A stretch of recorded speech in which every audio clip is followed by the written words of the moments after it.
B6C1 9 Demons hall का रोश समुद्र तल पर अनगिनत खयों वाली एक विशाल पर्वत श्रृंखला में पर्वत शिखरों पर या ढलानों पर या समतल भूमि पर कई सुंदर और भव्य इमारतें क्रमिक रूप से बनाई गई हैं।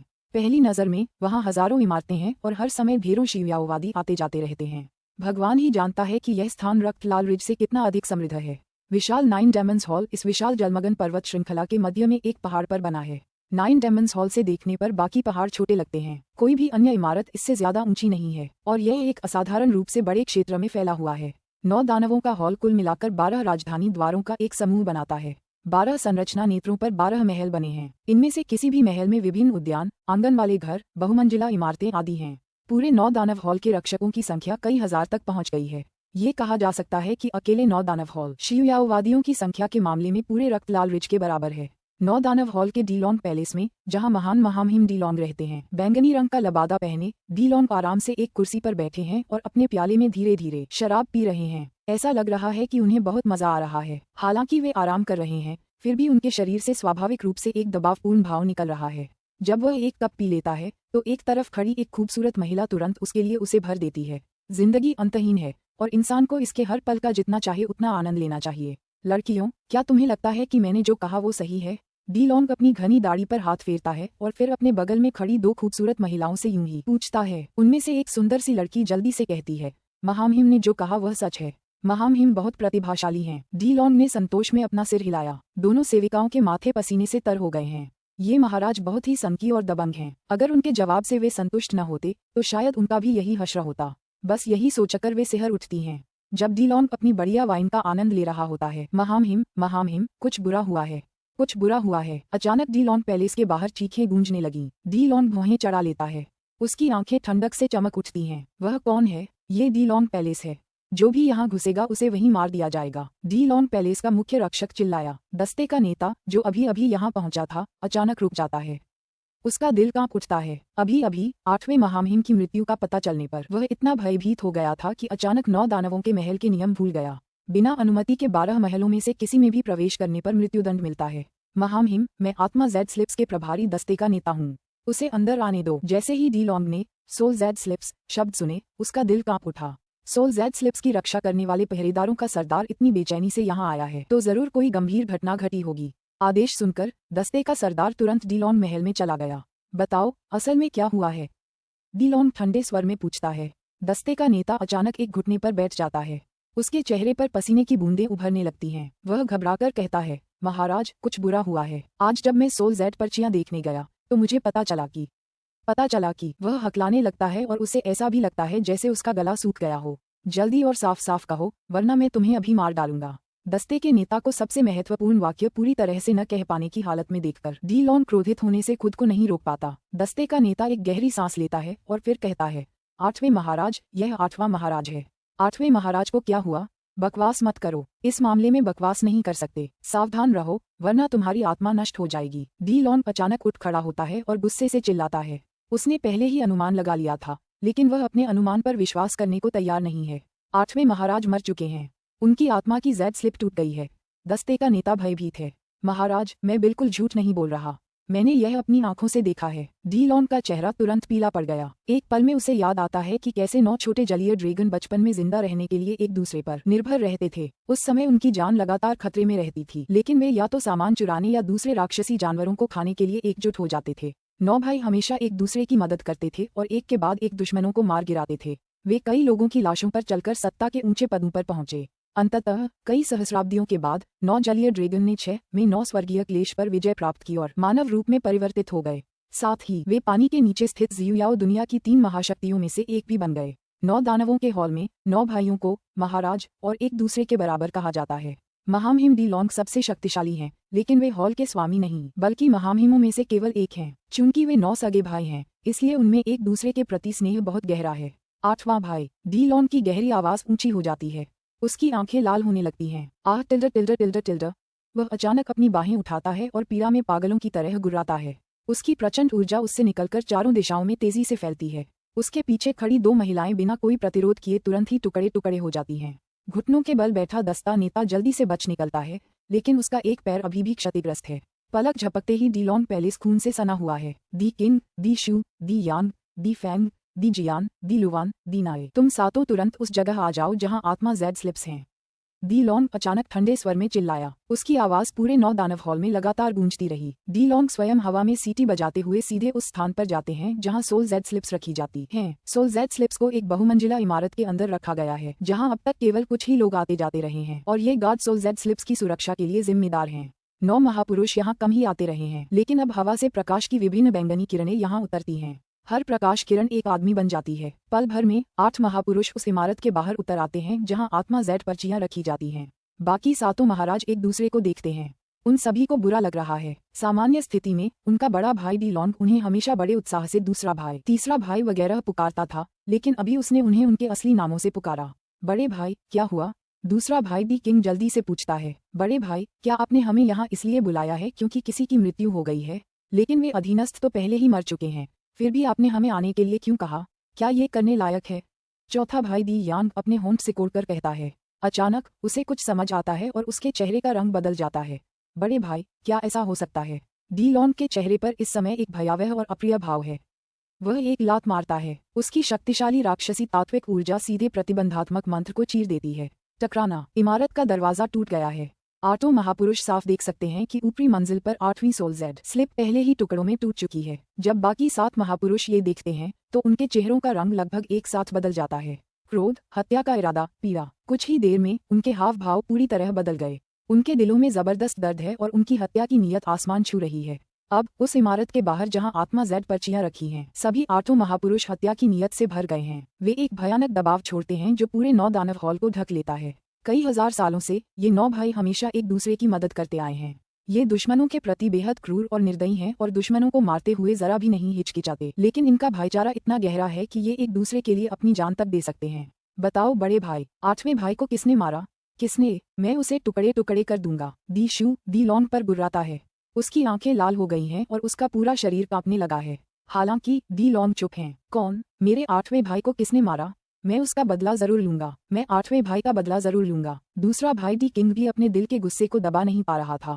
9 दानवों के महल के बचे हुए 8 महाराज हत्यारे का मांस खाने और उसका खून पीने के लिए बेताब हैं। लेकिन महामहिम डी लॉन्ग, जिनसे उनके भाई पूछताछ कर रहे हैं, हत्यारे के बारे में कुछ भी सुराग नहीं पा सके हैं। उन्हें पता था कि उनका 8वां भाई भी अभी कुछ देर पहले ही मरा है। 9 दानव हॉल के 90 मिलियन ली त्रिज्या क्षेत्र में कौन एक मध्य डोंगक्सू चरण बैंगनी दानव जलीय ड्रैगन को मार सकता है? बड़े भाई, एक ठंडी आवाज गूंजती है। यह कोई और नहीं बल्कि छठा भाई डी जियान है। शक्ति की बात करें तो 9 बैंगनी दानव जलीय ड्रैगन भाइयों में बड़ा भाई डी लॉन्ग पहले स्थान पर है और डोंगक्सू के अंतिम चरण तक पहुंच गया है। 8वें भाई डी टोंग तीसरे स्थान पर हैं और डोंगक्सू के मध्य चरण तक पहुंच गए हैं। और दूसरे स्थान पर छठे भाई डी जियान हैं, जो अक्सर अपेक्षाकृत संयमित रहते हैं और डोंगक्सू के अंतिम चरण तक पहुंच गए हैं। मुझे बताओ कि हत्यारा कौन है? मैं उसे पकड़कर वापस लाऊंगा। डी जियान की चमकती आंखों में ठंडी नजर बर्फीले तीर की तरह थी। बाकी भाई उसकी बात समझ गए। उन्हें क्यों मारना चाहिए? उन्हें हत्यारे को पकड़कर वापस लाना चाहिए और फिर धीरे धीरे उसे यातनाओं से मौत से भी बदतर हालत में पहुंचाना चाहिए। वे हत्यारे को तरह तरह की क्रूर यातनाएं देंगे ताकि वह जिंदा रहने के बजाय मारा जाए, तभी उन्हें संतुष्टि मिलेगी। डी लॉन्ग अपने भाइयों की ओर देखता है जो इस समय हत्या के इरादे से भरे हुए हैं और बेबसी से सिर हिलाते हुए कहता है, हत्यारा? फिलहाल तो मुझे भी नहीं पता कि वह कौन है। सब जानते हैं कि 8वां भाई कितना शक्तिशाली था, उसे कौन मार सकता था, लेकिन मैं एक बात जानता हूँ। 2 साल पहले मैंने उसे 9 तलवारों में से एक की वजह से रक्तलाल गुफा में घुसपैठ करने भेजा था। अब उसके साथ एक दुर्घटना हुई है तो इसका रक्तलाल गुफा से ही कुछ लेना देना होगा। रक्तलाल गुफा? दूसरे भाई डी किंग ने भौहें चढ़ाईं। इसका स्वामी चाहोंग बहुत शक्तिशाली है, लेकिन वह 8वें भाई का कोई मुकाबला नहीं कर सकता। डी जियान ठंडे स्वर में कहता है, इतनी बातें क्यों कर रहे हो? चलो पहले खून से लाल गुफा में जांच पड़ताल के लिए चलते हैं। हमें कुछ सुराग जरूर मिल जाएंगे। अगर हम हत्यारे को नहीं ढूंढ पाए तो वहाँ कोई भी हत्यारा हो सकता है, इसलिए हम सबको मार डालेंगे। डी जियान की आंखों में एक बेकाबू ठंडक है। उनके भाई की हत्या कर दी गई है, इसलिए वे इस मामले को यूं ही नहीं जाने देंगे। बाकी कोई भी भाई डी जियान की बातों से असहमत नहीं है। उनकी आंखें भी भयावह हत्या के इरादे से चमक रही हैं। उनके लिए जियाओवादियों की पूरी पानी के नीचे की दुनिया के सभी विशेषज्ञ मिलकर भी उनके 8वें भाई की बराबरी नहीं कर सकते। जिसने भी उनके भाई को मारने की हिम्मत की वह उनका दुश्मन है। डी लॉन्ग तुरंत आदेश देता है, बहुत अच्छा। 8वां भाई मध्य डोंगक्सू अवस्था में पहुंच गया था, इसलिए हत्यारा कम से कम डोंगक्सू अवस्था में तो होना ही चाहिए। और पूरी पानी के नीचे की दुनिया में ज्यादातर जियाओवादी डोंगक्सू अवस्था तक नहीं पहुंच पाए हैं। लेकिन नरसंहार ही आखिरी उपाय है। हमें पहले जांच करनी चाहिए। जब हत्यारे का पता न चले तभी हम इसे अंजाम देंगे। भाइयों, कौन जांच करने के लिए रक्त लाल गुफा में जाना चाहता है? बड़े भाई, तुम्हें 9 दानवों के हॉल की रखवाली करनी चाहिए। मैं जाऊंगा, डी जियान ने ठंडे स्वर में कहा। बाकी भाई भी मन ही मन उससे सहमत हैं। शक्ति के मामले में ये ठंडा डी जियान अपने बड़े भाई से बिल्कुल कम है। इसके अलावा कुछ भाइयों को तो ये भी शक है कि वह उनके बड़े भाई से भी आगे निकल गया है। आखिरकार डी जियान और डी लॉन्ग दोनों ही स्वर्गीय डोंगक्सू मंच के विशेषज्ञ हैं। चूंकि डी जियान व्यक्तिगत रूप से कार्रवाई में शामिल होंगे, इसलिए हर कोई निश्चिंत महसूस करेगा। मैं भी जाऊंगा, दूसरा भाई डी किंग भी कहता है। सातवां भाई डी लुवान भी कहता है, मैं भी तुम्हारे साथ चलूंगा। मैं देखना चाहता हूं कि मेरे 8वें भाई को किसने मारा। वह हत्या के इरादे से उबल रहा है। ये देखकर कि बाकी भाई भी जांच पड़ताल के लिए जाना चाहते हैं, डी लॉन्ग तुरंत कहता है, छठा भाई, दूसरा भाई और सातवां भाई एक साथ जाएंगे। ये पहले से ही काफी है। शायद उन तीनों को कोई नहीं मार सकता। बाकी भाई मेरे साथ 9 दानवों के हॉल की रखवाली करते हैं। जब डी जियान और बाकी दोनों सेनाएं एक साथ आती हैं, तो उनका आक्रमण वाकई बहुत शक्तिशाली होता है। शायद केवल एजियो ड्रैगन पैलेस का अधिपति और ब्लू वाटर मैंशन का बूढ़ा सन की थरी आइड ही उनकी जान ले सकता है। लेकिन वे पानी के नीचे की जियुयाओ दुनिया के 2 सर्वोच्च व्यक्ति हैं। वे अपनी इच्छा से 9 दानव हॉल के सदस्यों को मारकर खुद को कैसे नीचा दिखा सकते हैं? बड़े भाई, हम तीनों के पास खोने के लिए समय नहीं है, इसलिए हम अब जा रहे हैं। दूसरे भाई डी किंग ने हाथ जोड़कर अभिवादन किया। डी जियान और डी लुवान ने भी हाथ जोड़कर अपने भाइयों को विदाई दी। दूसरे भाई, छठे भाई, सातवें भाई, कृपया 8वें भाई की मौत का बदला लो, डी लॉन्ग ने गंभीरता से कहा। डी शू, डी यांग, डी फेंग और डी नाई ने भी हाथ जोड़कर डी जियान और बाकी 2 को अलविदा कहा। इसके बाद डी जियान, डी किंग और डी लुवान एक साथ 3 प्रकाशपुंजों की तरह 9 दानव हॉल से बाहर निकल जाते हैं। रक्त लाल गुफा के मुख्य हॉल में किन यू अपना चोगा उतारकर मुख्य हॉल में एक सिंहासन पर बैठ जाता है। उसके दोनों ओर एक और सिंहासन है। हो फी इनमें से एक सिंहासन पर बैठी है। दूसरा सिंहासन अभी भी खाली है। किन यू उसे किसी और के लिए नहीं, बल्कि शियाओ हेई के लिए रखता है। गुफा मास्टर, 3 काले कछुए भाई, 2 बाघ शार्क वू टोंग और वू फेंग, 2 सर्प स्त्रियां यान किंग और शियान, जून जोंग और टैंग बी, कुल मिलाकर 9 रक्षक एक साथ झुककर सम्मानपूर्वक कहते हैं। किन यू द्वारा टैंग बी को एक ही वार में हरा देने के बाद उन्हें अब उसकी शक्ति पर कोई संदेह नहीं रहा, और हो फी की शक्ति तो और भी निर्विवाद है। गुफा स्वामी, 50 दस्ते के नेता एक साथ घुटनों के बल बैठ जाते हैं और कहते हैं। ये 50 दस्ते के नेता 5000 रक्षकों का प्रतिनिधित्व करते हैं। अब उन्हें भी पता चल गया है कि चाहुंग मर चुका है और नया गुफा स्वामी कोई और नहीं बल्कि पूर्व रक्षक लियू जिंग है। मैं यहाँ कुछ नए नियम घोषित करने जा रहा हूँ। किन यू अपने नीचे 9 संरक्षकों और 50 दस्ते के नेताओं को देखता है। वे सभी आदरपूर्वक ये दर्शाते हैं कि वे उसके आदेश सुनने के लिए तैयार हैं। अब से रक्तलाल गुफा में मुख्य स्वामी और उप स्वामी के पद नहीं रहेंगे। नए स्वामी प्रथम स्वामी, द्वितीय स्वामी और तृतीय स्वामी हैं। तीनों गुफा स्वामी एक दूसरे के बिल्कुल बराबर हैं। यह नियम 9 दानवों के भवन के उदाहरण पर आधारित है। क्या आप समझ रहे हैं मेरे रक्षकों? किन यू के नीचे सभी लोग उसके पहले आदेश से हैरान हैं। किन यू के लिए ये गुफा स्वामी पद बहुत महत्वपूर्ण नहीं है। उसने रक्तलाल गुफा पर इसलिए कब्जा किया क्योंकि वह अपने भाइयों को बसने के लिए एक जगह देना चाहता था। वह खुद किसी के अधीन या किसी के आदेश पर काम नहीं करना चाहता। इसके अलावा वह अच्छी तरह जानता है कि 9 दानवों का भवन डी टोंग की मृत्यु को बिल्कुल भी नजरअंदाज नहीं करेगा। 9 दानवों के भवन का सामना करते हुए किन यू और उसके दोनों भाई स्वाभाविक रूप से एक टीम की तरह काम करेंगे, चाहे उन पर कितनी भी विपत्ति क्यों न आए। एक बार जब वे एकजुट हो जाते हैं तो कौन सी बाधा उनके लिए पार करना मुश्किल होगा। हालांकि किन यू को अभी भी यह बिल्कुल भी पता नहीं है कि 9 दानव हॉल के 9 भाइयों के बीच भाईचारा बहुत गहरा है, कि शेष 8 राजसी उसके लिए रोष और घृणा से भरे हुए हैं, और यह कि डी जियान 2 अन्य राजसी लोगों को उसके स्थान पर ले जा रहा है। पुस्तक 6 अध्याय 2 9 तलवारों का रहस्य। रक्तलाल गुफा के मुख्य हॉल में 9 संरक्षक और 50 दस्ते के नेता अभी भी किन यू के पहले आदेश से चकित हैं। ये गुफा स्वामी के रूप में उसके अपने अधिकार को कमजोर करने के बराबर है, इससे कम नहीं। सामान्य तौर पर एक गुफा स्वामी के भाई भी केवल उप स्वामी ही बन सकते हैं। ठीक है मेरे अभिभावकों, क्या आप में से किसी को कोई आपत्ति हो सकती है? किन यू ने ठंडे स्वर में कहा। अब जाकर उसके नीचे के 9 संरक्षक अपने आश्चर्य से जागते हैं। मुझे कोई आपत्ति नहीं है, बिल्कुल मुझे कोई आपत्ति नहीं है। गुफा स्वामी सचमुच बहुत उदार हैं। आप जैसे गुफा स्वामी की सेवा करके मुझे बहुत खुशी हो रही है। मुझे कोई आपत्ति क्यों होनी चाहिए? तीनों काले कछुए भाइयों में सबसे बड़े बामिंग ने मुस्कुराते हुए उनकी चापलूसी की। अन्य अभिभावकों का कहना है कि उन्हें भी कोई आपत्ति नहीं है। उनके लिए ये सवाल बकवास है और पूछा भी नहीं जाना चाहिए था। मुख्य स्वामी और उप स्वामी वाली व्यवस्था से प्रथम स्वामी, द्वितीय स्वामी और तृतीय स्वामी वाली व्यवस्था में बदलाव से गुफा स्वामी का अधिकार कमजोर होता है। संरक्षक होने के नाते उन पर इसका कोई असर नहीं पड़ता। 3 गुफा स्वामी हैं। हम जानते हैं कि भाई हो फेई दूसरे स्वामी हैं, लेकिन तीसरा स्वामी कौन है? टैंग भी पूछते हैं। हालांकि किन यू मूल रूप से कोई सीधा जवाब नहीं देती। फिलहाल आप सभी को तीसरे गुरु की पहचान की परवाह करने की जरूरत नहीं है। समय आने पर आपको स्वाभाविक रूप से पता चल जाएगा कि तीसरा गुरु कौन है। मेरे अभिभावकों, क्या मुझे किसी को तीसरा गुरु नियुक्त करते समय आपकी स्वीकृति लेनी होगी? किन्यू के शब्दों में ठंडक देखकर सभी संरक्षक जल्दी से अपना सिर हिलाते हैं। बहुत अच्छा, तो मैं अपना दूसरा आदेश दूंगा। किन्यू 9 संरक्षकों की ओर देखता है और कहता है। 9 रक्षक और 50 दस्ते के नेता मन ही मन अनुमान लगाने लगते हैं। जब पहला आदेश ही इतना आश्चर्यजनक है, तो दूसरा आदेश क्या होगा? अब से हम काले चील और जियुक्सिनिस्ट का शिकार करना बंद कर देंगे। हम्फ, सांगमो और चाहून के झगड़ों का मुझसे कोई लेना देना नहीं है।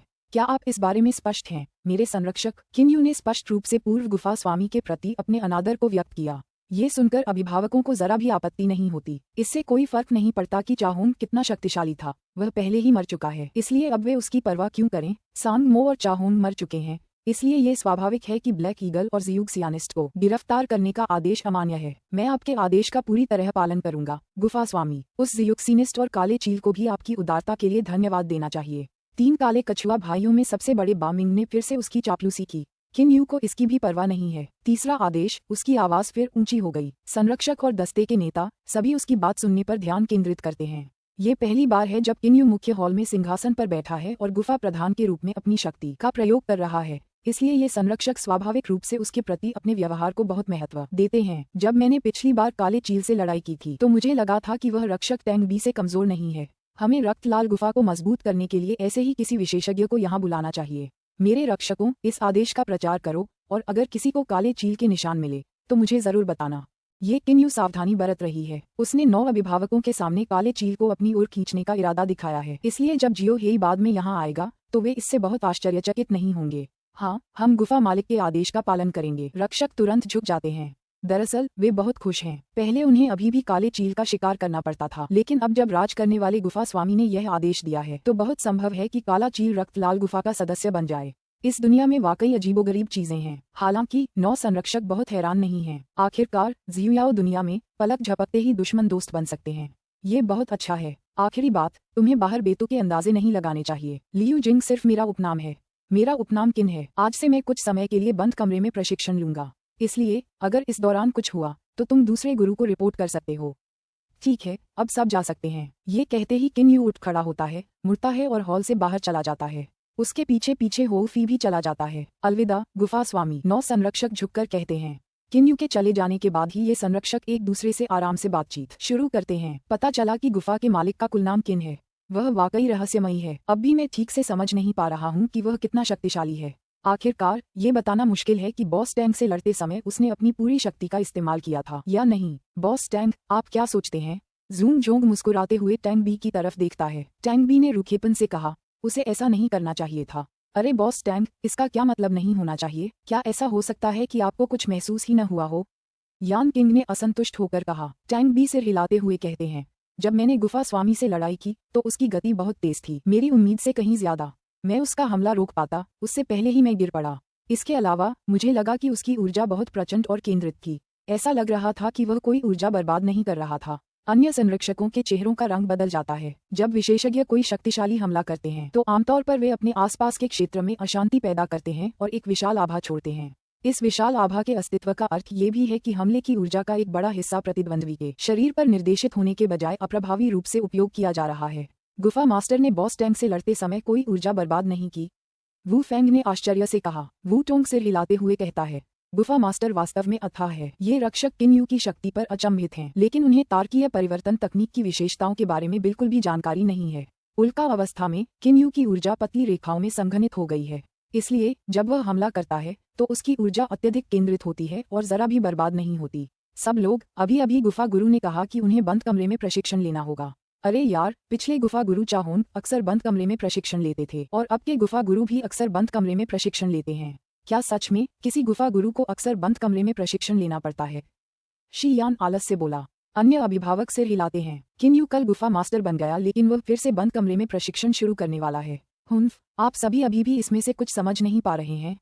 टैंग बी ठंडे स्वर में कहती है। अन्य 8 अभिभावक उसकी ओर देखते हैं। अपनी स्थिति बनाए रखने के लिए गुफा स्वामी के पास सभी को नियंत्रित करने के लिए पर्याप्त शक्ति होनी चाहिए, इसलिए स्वाभाविक रूप से वह अपनी शक्ति को चरम पर रखना चाहता है और इसके लिए अक्सर बंद कमरे में प्रशिक्षण लेता है।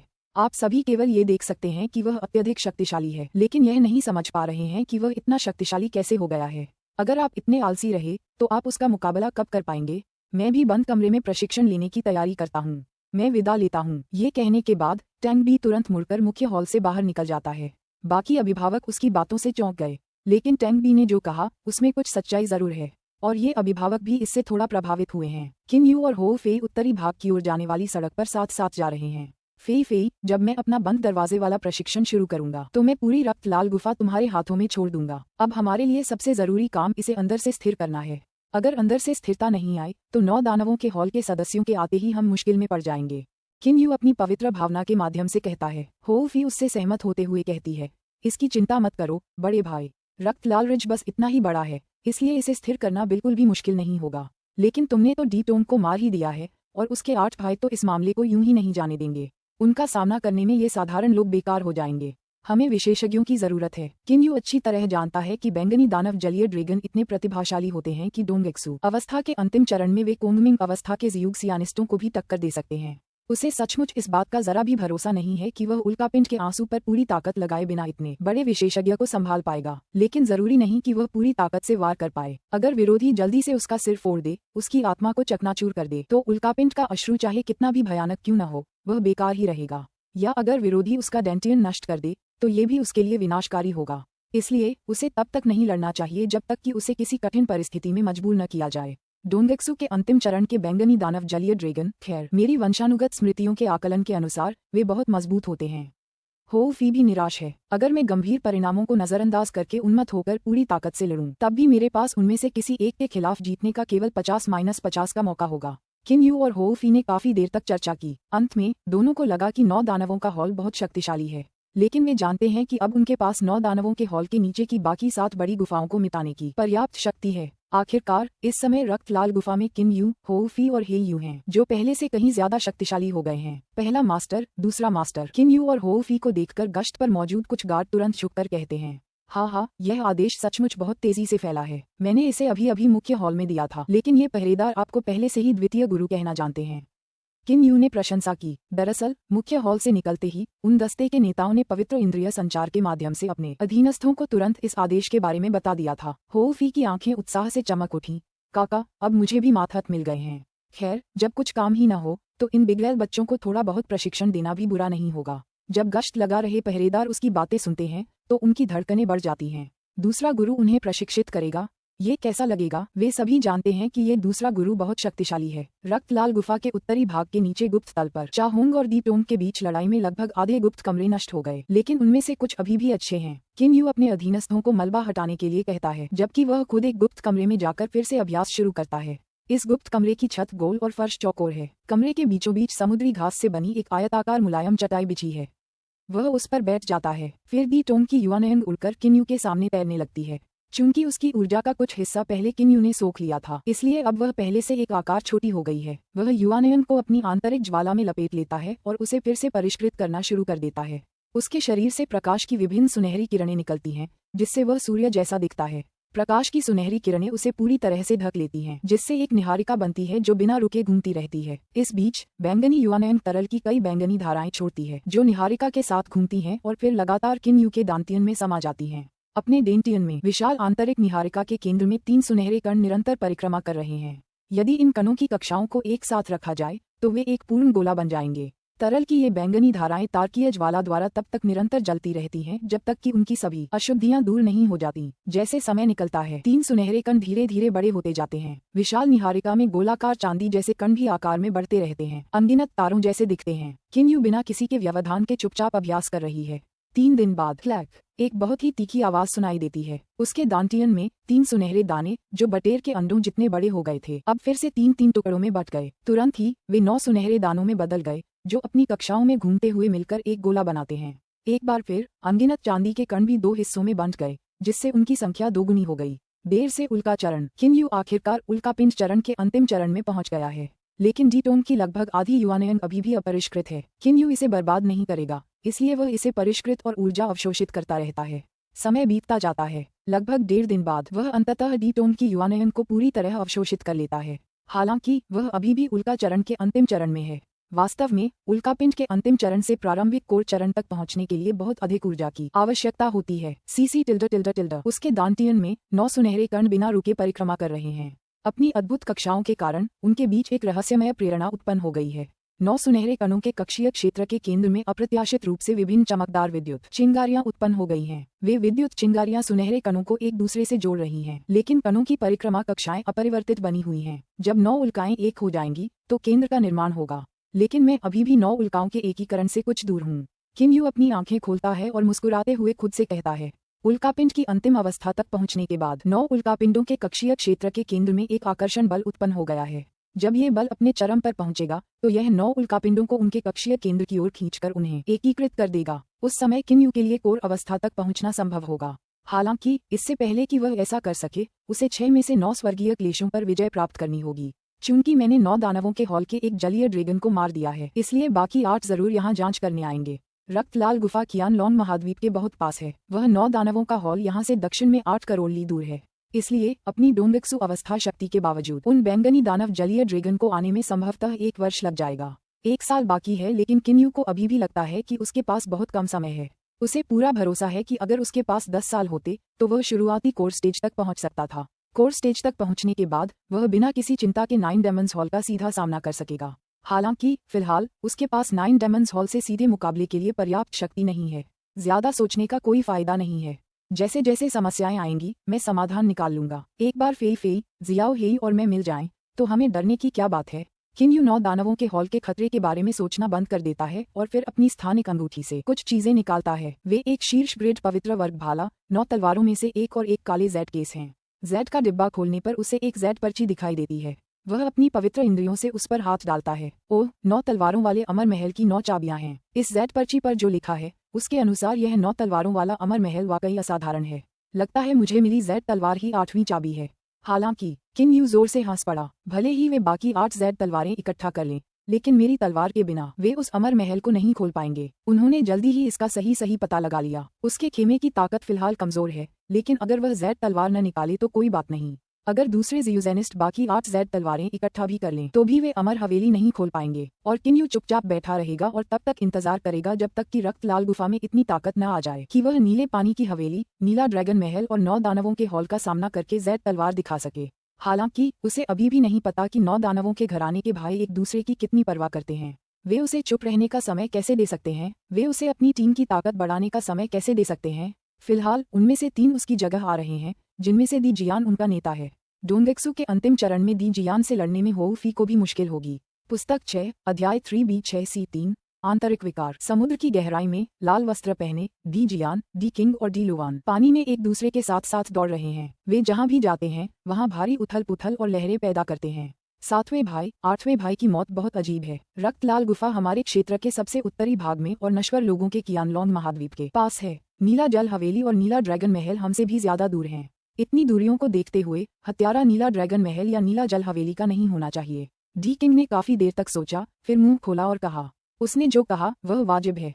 आखिरकार डी टोंग का रक्तलाल गुफा में जाना एक राज था और 9 दानवों के हॉल में उसके सभी 8 भाइयों को भी इसकी जानकारी नहीं थी। बाहरी लोगों को कैसे पता चल सकता था? भले ही अंत में ब्लू वाटर मैंशन और एजियो ड्रैगन पैलेस के अधीनस्थ ये पता लगाने में सक्षम थे कि डी टोंग रक्तलाल गुफा में चला गया था। शायद तब भी उनके पास उसका पीछा करने और उसे मारने के लिए पर्याप्त समय नहीं होगा। 9 भाइयों में दी लुवान रणनीति बनाने में काफी माहिर है। कुछ देर सोचने के बाद वह सिर हिलाकर कहता है, दूसरे भाई, क्या तुम्हें अब भी याद है कि हमने चाहून को एक संदेश भेजा था, लेकिन उसने अचानक जवाब नहीं दिया। जब दी लुवान चल पड़ा तो उसने चाहून को संदेश भेजकर पूछा। हालांकि ये संदेश समुद्र में प्रवेश करने वाले मिट्टी के बैल के समान था और अनुत्तरित रह गया। सिर्फ 2 ही संभावनाएं हैं। पहली, चाहून पहले ही मर चुका है, और दूसरी, उसने किसी अनजान दुष्ट तरीके से अपने 8वें भाई को मार डाला और फिर छिप गया। ऐसे में वह हमारे संदेश का जवाब देने की हिम्मत नहीं करेगा। दी किंग आगे कहते हैं।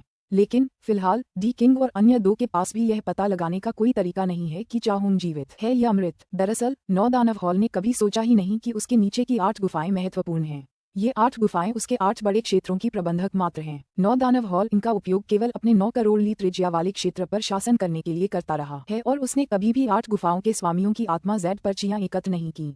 पूछताछ के बाद ही पता चलेगा।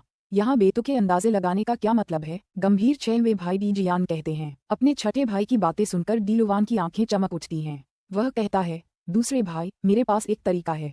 इससे न सिर्फ ये पता चलेगा कि चाहून मर गया है या नहीं, बल्कि 8वें भाई के हत्यारे को ढूंढने में भी हमारी बहुत मदद होगी।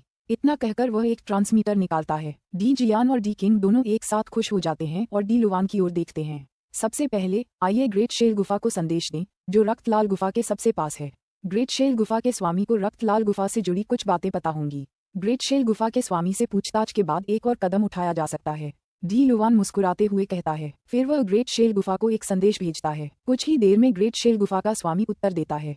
जैसे ही डी लुवान ने उस पर नजर डाली, उसके चेहरे पर एक हल्की सी मुस्कान आ गई। जैसा कि मैंने सोचा था, ग्रेट शेल गुफा के मालिक ने बताया कि रक्तलाल गुफा के असली मालिक चाहोंग पहले ही मर चुके हैं। ये खबर रक्तलाल गुफा के पूरे इलाके में फैल गई है, इसलिए ग्रेट शेल गुफा ने भी इसे सुन लिया है। चाहोंग मर गया, ये सुनकर डी किंग मन ही मन अनुमान लगाता है।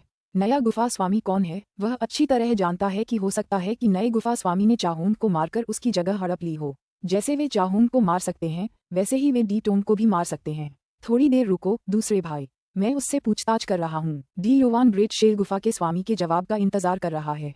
थोड़ी देर बाद वह भौहें चढ़ाकर कहता है, दूसरे भाई, छठे भाई। ग्रेट शेल गुफा के स्वामी के संदेश के अनुसार नया गुफा स्वामी लियू जिंग नाम का एक पूर्व संरक्षक है, लेकिन उसे चाहोंग की मृत्यु के बारे में कुछ भी पता नहीं है। अभिभावक लियू जिंग, डी किंग खुद से कहते हैं। डी जियान, डी किंग और डी लुवान सभी विचार कर रहे हैं। दूसरे भाई, छठे भाई, क्या तुम्हें रक्तलाल गुफा वाला वो बूढ़ा कछुआ किंगशुआन याद है? क्या तुम्हें आज भी सैकड़ों साल पहले हुई वो लड़ाई याद है? डी लुवान अचानक मुस्कुराते हुए डी जियान और डी किंग से कहता है। उसे पहले ही एक तरकीब सूझ चुकी थी। डी जियान चौंका, बूढ़ा कछुआ किंगशुआन, मैंने उसके बारे में कभी नहीं सुना। छठे भाई, तुम कभी ध्यान नहीं देते कि बाहर क्या हो रहा है, इसलिए ये स्वाभाविक है कि तुम्हें उसके बारे में कुछ भी पता नहीं है। दूसरे भाई, तुम्हारा क्या हाल है? डी लुवान अपने दूसरे भाई डी किंग को देखता है। डी लुवान सिर हिलाते हुए कहता है, मैंने उस बूढ़े कछुए किंगशुआन के बारे में सुना है। पिछले दिनों जब हम रक्तलाल गुफा के क्षेत्र के लिए एक प्रबंधक चुन रहे थे, तो वह और चाहोंग दोनों इस पद के लिए संघर्ष कर रहे थे। अंत में वे आपस में लड़ पड़े। चाहोंग ने मामूली अंतर से जीत हासिल की, लेकिन उस बूढ़े कछुए किंगशुआन की रक्षा इतनी अद्भुत थी कि चाहोंग उसे मार नहीं सका। डी लुवान मुस्कुराते हुए सिर हिलाते हुए कहता है, बिल्कुल, उस बूढ़े कछुए किंगशुआन की रक्षा क्षमता लाजवाब है। अब वह डोंगशु मंच का भी विशेषज्ञ है। हमारे 9 दानवों के हॉल के अंतर्गत आने वाली 8 गुफाओं में से ज्यादातर अपने क्षेत्रों पर पूरी तरह से नियंत्रण नहीं रख पाए हैं, और रक्तलाल गुफा भी उनमें से एक है।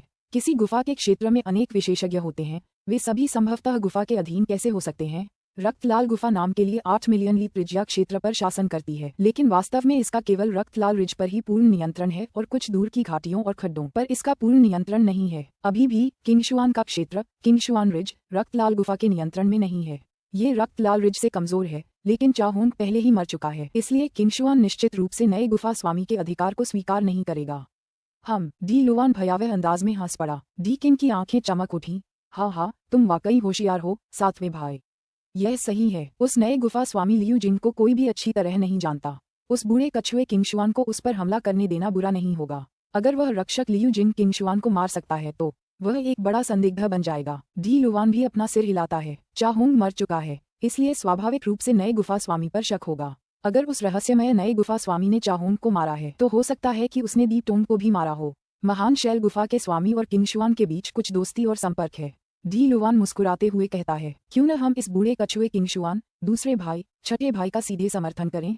हम उसे बताएंगे कि 9 दानवों के भवन ने उसे रक्तलाल गुफा के 80 लाख ली त्रिज्या वाले क्षेत्र का नया शासक बनाने का फैसला किया है। ये सुनकर डी किंग डी लुवान की ओर इशारा करके और हंसते हुए डांटने से खुद को नहीं रोक सका। सातवें भाई, तुम वास्तव में दुष्ट हो। अतीत में किंगशुआन ने इस पद के लिए चाहोंग से लड़ाई लड़ी थी, लेकिन अंततः हार गया था। उसने हमेशा इस हार को अपने जीवन का अपमान माना है। अगर उसे पता चले कि चाहोंग मर चुका है और 9 दानवों के दरबार ने उसे रक्तलाल गुफा के क्षेत्र का नया शासक नियुक्त किया है, तो क्या वह चुपचाप बैठा रह पाएगा? सातवें भाई, वह लियू जिंग वाला तो बस एक संदिग्ध है। अगर हम ये कहने के बाद कि हमने किंगशुआन को रक्तलाल गुफा का नया प्रबंधक नियुक्त किया है, वह किंगशुआन को हरा देता है, तो ये हमारी जांच के लिए अच्छा नहीं होगा। आखिरकार हमने किंगशुआन को नया प्रबंधक नियुक्त किया है, डी किंग ने भौहें चढ़ाते हुए कहा। हालांकि डी लुवान मुस्कुराते हुए कहता है, क्या हम ऐसा करेंगे? हम सिर्फ ग्रेट शेल केव के मालिक को ही यह बात किंगशुआन को बताने देंगे। अगर वह कामयाब हो जाता है तो हमें कुछ नहीं करना पड़ेगा, लेकिन अगर वह नाकाम रहता है तो हम जिम्मेदारी ग्रेट शेल केव के मालिक पर डाल सकते हैं। मुझे लगता है कि अगर उस पर गलत आरोप भी लगाया जाए तो भी वह एक शब्द भी बोलने की हिम्मत नहीं करेगा। बिल्कुल सही, अगर 9 दानवों के महल की महिमा के कारण उस पर गलत आरोप लगाए जाएं, तो क्या वह बोलने की हिम्मत करेगा? चतुर। सातवें भाई, जल्दी से ग्रेट शेल गुफा के मालिक से कहो कि वह किंगशुआन को संदेश भेजे, जिससे वह विद्रोही हो जाए और उस गुफा मालिक के पद के लिए लड़े। वह लियू जिंग, मैंने उसके बारे में पहले कभी नहीं सुना। अब मैं देखना चाहता हूँ कि यह रहस्यमय आदमी कितना शक्तिशाली है। डी किंग की आंखें ठंडक से चमक उठीं। यदि यह लियू जिंग किंगसुआन को मार सकता है तो डी जियान और अन्य दो को उसे अपना नंबर 1 संदिग्ध मानना होगा। इस युद्धाभ्यास का उद्देश्य लियू जिंग की असली ताकत का आकलन करना है। अगर वह पर्याप्त रूप से शक्तिशाली नहीं है और मारा जाता है तो निश्चित रूप से डी जियान, डी किंग और डी लुवान उस पर ध्यान नहीं देंगे। रक्तलाल गुफा के क्षेत्र में एक विशेष पर्वत श्रृंखला है जो रक्तलाल कटक से कई गुना छोटी है। यहाँ लगभग 10,000 शियाओवादी रहते हैं। इस किंगशुआन कटक को एक देश के भीतर एक देश कहा जा सकता है। नाम के लिए ये रक्तलाल गुफा के नियंत्रण में है, लेकिन वास्तव में ये रक्तलाल गुफा के आदेश नहीं मानता। किंगसुआन रिज में पुराने कछुए किंगसुआन की हवेली में वृद्ध संस्थापक किंगशुआन एक आराम कुर्सी पर बैठे हैं। उनके दोनों ओर एक एक महिला पंखे से उन्हें धीरे धीरे हवा कर रही है। वे इस समय मुस्कुरा रहे हैं। उनके लगभग 1 मीटर लंबे नीले ज्वालामुखी बाल धीरे धीरे लहरा रहे हैं।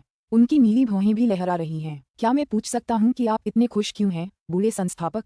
एक सफेद कपड़े पहने सुंदर आदमी अंदर आता है और एक तरफ से आदरपूर्वक कहता है। किंगसुआन जवाब नहीं देता है, लेकिन उसकी अभिव्यक्ति अनियमित रूप से बदलती है। कभी कभी भयावह रूप से क्रूर दिखती है, कभी कभी उत्तेजित रूप से जानलेवा दिखती है। हाँ, बाईयान, क्या आपने 9 दानव हॉल के बारे में सुना है? बिल्कुल, 9 दानवों का हॉल 9 करोड़ ली त्रिज्या वाले क्षेत्र का असली शासक है और पानी के नीचे की 3 महाशक्तियों में से एक है। मुझे इसके बारे में कैसे पता नहीं चला, लेकिन आपने इसका जिक्र क्यों किया, पुराने संस्थापक? बाईयान ने संदेह से कहा, अपनी तर्जनी और मध्यमा उंगली के बीच अपनी भौहें को थामे। किंगशुआन धीरे धीरे अपने विचारों को व्यवस्थित करता है और फिर कहता है, तुम्हें पता है 9 दानवों के हॉल ने महान शैल गुफा के स्वामी को मुझे संदेश भेजने के लिए कहा है कि चाहूंग पहले ही मर चुका है और मैं नया गुफा स्वामी बन गया हूँ। हाँ, स्वर्ग ने मेरी मदद की है, स्वर्ग ने मेरी मदद की है। वह संरक्षक लियू जिंग या ऐसा ही कुछ, किसी छोटी पर्वत श्रृंखला का एक बिगैल बच्चा, बिना ये जांचे कि वह योग्य है या नहीं, अप्रत्याशित रूप से गुफा स्वामी बनने का एक बेतुका प्रयास कर रहा है। अब मुझे 9 दानव हॉल द्वारा नियुक्त किया गया है, मैं वैध हूँ। किंगसुआन अचानक खड़ा हो जाता है। सफेद कपड़े पहने आदमी झुकता है और अपने आदेश की प्रतीक्षा करता है। बाईयान, ये खबर फैलाओ कि मैं नया गुफा स्वामी बन गया हूँ और कहो कि यह नियुक्ति स्वयं 9 दानवों के भवन द्वारा की गई है और लियू जिंग नाजायज है। किंगशुआन की चमकदार हरी आंखों में क्रूरता झलक रही थी। अशांति, अशांति, मेरे लिए अशांति पैदा करो, उन विद्रोही लोगों। मैं रक्तलाल पर्वत श्रृंखला को पूरी तरह से अराजकता में डुबो देना चाहता हूँ और हर जगह खून बिखरा देना चाहता हूँ। जब सही समय आएगा मैं फिर से प्रकट होऊंगा और एक ही झटके में सब कुछ व्यवस्थित कर दूंगा। बाईयान तुरंत झुकता है। पुराना संस्थापक वास्तव में प्रतिभाशाली है। रक्तलाल गुफा में, हाँ, शियाओ हेई, तुम खट से भागकर यहाँ आ गए, पर मुझे बताया तक नहीं। मुझे वाकई एक सुखद आश्चर्य हुआ। किन यू जोर से हंसा। इस समय तीनों भाई किन यू, हो फी और हे यू उत्तरी भाग की एक इमारत में शराब पी रहे हैं। हे यू अपने पंख फैलाता है और अपनी ऊर्जा से एक प्याला ऊपर उठाता है, फिर वह उसमें भरी सारी शराब पी जाता है। हाँ, फी, मैंने सुना है कि तुम दूसरे गुरु हो। ये कैसे संभव है? जब हम खड में थे तो हमने तय नहीं किया था कि कौन ऊंचा है और कौन नीचा। ये कैसा रहेगा? मैं दूसरा गुरु होऊंगा और तुम तीसरे गुरु। हे यू अपनी पवित्र इंद्रियों से हो फी से कहता है। हो फी, जो मजे से शराब पी रहा था, ये सुनकर तुरंत गुस्से से भर गया। धिक्कार है तुझ पर। तूने अभी क्या कहा? मैं हमेशा गुरु की बात मानता हूँ। उस समय उन्होंने मुझे किन यू को बड़ा भाई कहने को कहा था, इसलिए मैंने मान लिया। अब तू भी मुझसे आगे निकलना चाहता है? सपने देख। उसने कभी भी अंकल लैन के आदेशों की अवज्ञा करने का साहस नहीं किया। तुम बालों वाले पक्षी, मास्टर ने मुझे कभी नहीं कहा कि मैं तुम्हें दूसरा भाई कहूँ। हो फेई ने घमंड से कहा। हे यू गुस्से से कहता है, एक तरफ हटो बंदर। तुम इतना आक्रामक क्यों हो? अंकल लैन ने यह नहीं बताया कि दूसरा कौन है या तीसरा कौन है, लेकिन उन्होंने ये भी नहीं बताया कि तुम मुझसे आगे निकल सकते हो। हे यू बहुत घमंडी है। वह झुकने को बिल्कुल तैयार नहीं है। किन यू को तुरंत सिर दर्द हो गया। हे यू और हो फी पहले भी एक दूसरे से लड़ चुके थे जब वे खड में रह रहे थे। दोनों एक दूसरे से आगे निकलना चाहते थे। चूंकि हो फी जिद्दी है और हे यू घमंडी, वे आसानी से किसी की तारीफ नहीं करते। हे यू बचपन से ही किन यू का अनुसरण करता आया है, इसलिए स्वाभाविक रूप से वह किन यू की बात मानता है। जहाँ तक हो फी की बात है, वह अंकल लैन के आदेश के कारण किन यू को बड़ा भाई कहता है। लेकिन अब जब किन यू ने अपनी शक्ति में तेजी से सुधार किया है, तभी वह किन यू को स्वीकार करता है। ठीक है, झगड़ा मत करो। तुम दोनों में से कोई भी दूसरे से ऊंचा या नीचा नहीं है, तुम बराबर हो। ठीक है, जहाँ तक दूसरे और तीसरे गुरु के पदों की बात है, वे तो बस उपाधियां हैं। शियाओ हेई, तुम शुरुआत में यहाँ नहीं थे, इसलिए तुम्हें अपना पद स्वीकार कर लेना चाहिए। ठीक है, अब इस बात पर बहस मत करो। किन यू के पास ऐसा कहने के अलावा कोई विकल्प नहीं है। हुन्फ, हे यू ने ठंडी आवाज में हुन्फ कहा। हो फे भी हे यू को घूरती है। हालांकि ये दोनों अपनी अपनी पोजीशन को लेकर झगड़ते हैं, लेकिन बाकी बातों पर झगड़ते नहीं हैं। फिर तीनों भाई शराब पीते हैं और एक दूसरे से फिर से उत्साह से बातें करते हैं। वे कई विषयों पर लगातार बातें करते हैं, जैसे अपने अनुभवों और अपनी अपनी शानदार तकनीकों पर। ये शराब पीने का दौर पूरे 3 दिनों तक चलता है और बहुत आनंददायक होता है। एक ज़ियूजेनिस्ट का जीवन लगभग अंतहीन है। इसलिए 3 दिन तक शराब पीने का कोई मतलब नहीं है। किन यू अब इधर उधर देखता है। उसके पीछे 6 खूबसूरत महिलाएं आदरपूर्वक खड़ी हैं। वह हाथ हिलाकर कहता है, आप सब जा सकती हैं, किसी को भी अंदर न आने दें। जी गुफा स्वामी, ये लड़कियां झुककर कहती हैं और फिर आदरपूर्वक चली जाती हैं। जब 6 महिलाएं चली जाती हैं तो किन यू अपने हाथ हिलाता है। उन तीनों के चारों ओर एक प्रतिबंधात्मक जादू स्थापित करता है। फिर रहस्यमय तरीके से जियाओ हेई से कहता है, जियाओ हेई, वह नीच चाहोन प्रारंभिक डोंगेक्सू चरण के चरम पर पहुंच गया था और एक रक्त लाल जलीय अजगर भी था। इसलिए उसकी युवानयन में बहुत ऊर्जा है जो तुम्हारे लिए मध्य युवानयन चरण तक पहुंचने के लिए पर्याप्त है। फिलहाल अपनी आत्मा के कारण तुम्हें मध्य युवानयन चरण में अवशोषण रोक देना चाहिए। इससे अधिक अवशोषण मत करो जब तक कि तुम्हारी आत्मा एक और सफलता हासिल न कर ले। वह हाथ हिलाता है और एक बैंगनी युवानयन तैरकर बाहर आती है। यह कोई और नहीं बल्कि चाहोन की युवानयन है। जियो हेई ने मना नहीं किया और तुरंत इसे स्वीकार कर लिया। हेई यू, किन यू का बचपन से ही साथी रहा है, इसलिए ऐसा लगता है कि वे सब कुछ साझा करते हैं। कोई भी खजाना कितना भी कीमती क्यों न हो, उनके लिए जो तुम्हारा है वह मेरा है और जो मेरा है वह तुम्हारा है। हेई यू ये भी जानता है कि किन यू उल्कापिंड के अंतिम चरण में पहुंच चुका है। ठीक इसी क्षण गुफा स्वामी, कुछ बुरा हुआ है। जून जोंग की आवाज बाहर से आती है। किन यू जानता है कि जून जोंग केवल गंभीर स्थिति में ही ऐसा व्यवहार करेगा। वह तुरंत अपने हाथ की एक लहर से प्रतिबंधात्मक जादू हटा देता है। जून जोंग जल्दी से बाहर से अंदर आता है और सम्मानपूर्वक कहता है, मेरे तीनों गुफा स्वामियों, रक्तलाल रिज में ये बात फैल गई है कि पहले स्वामी का पद अवैध है और 9 दानवों के भवन ने बूढ़े कछुए किंगशुआन को सीधे नया गुफा स्वामी नियुक्त कर दिया है। इन अफवाहों ने रक्तलाल रिज में सभी को चिंतित कर दिया है और हमारी रक्तलाल गुफा की प्रतिष्ठा को गहरा धक्का पहुंचाया है। कई दुर्जेय शिवयाओवादी अब हमारे आदेश भी नहीं सुनते। किन यू, हो फी और हे यू के चेहरे एक साथ रंग बदल जाते हैं।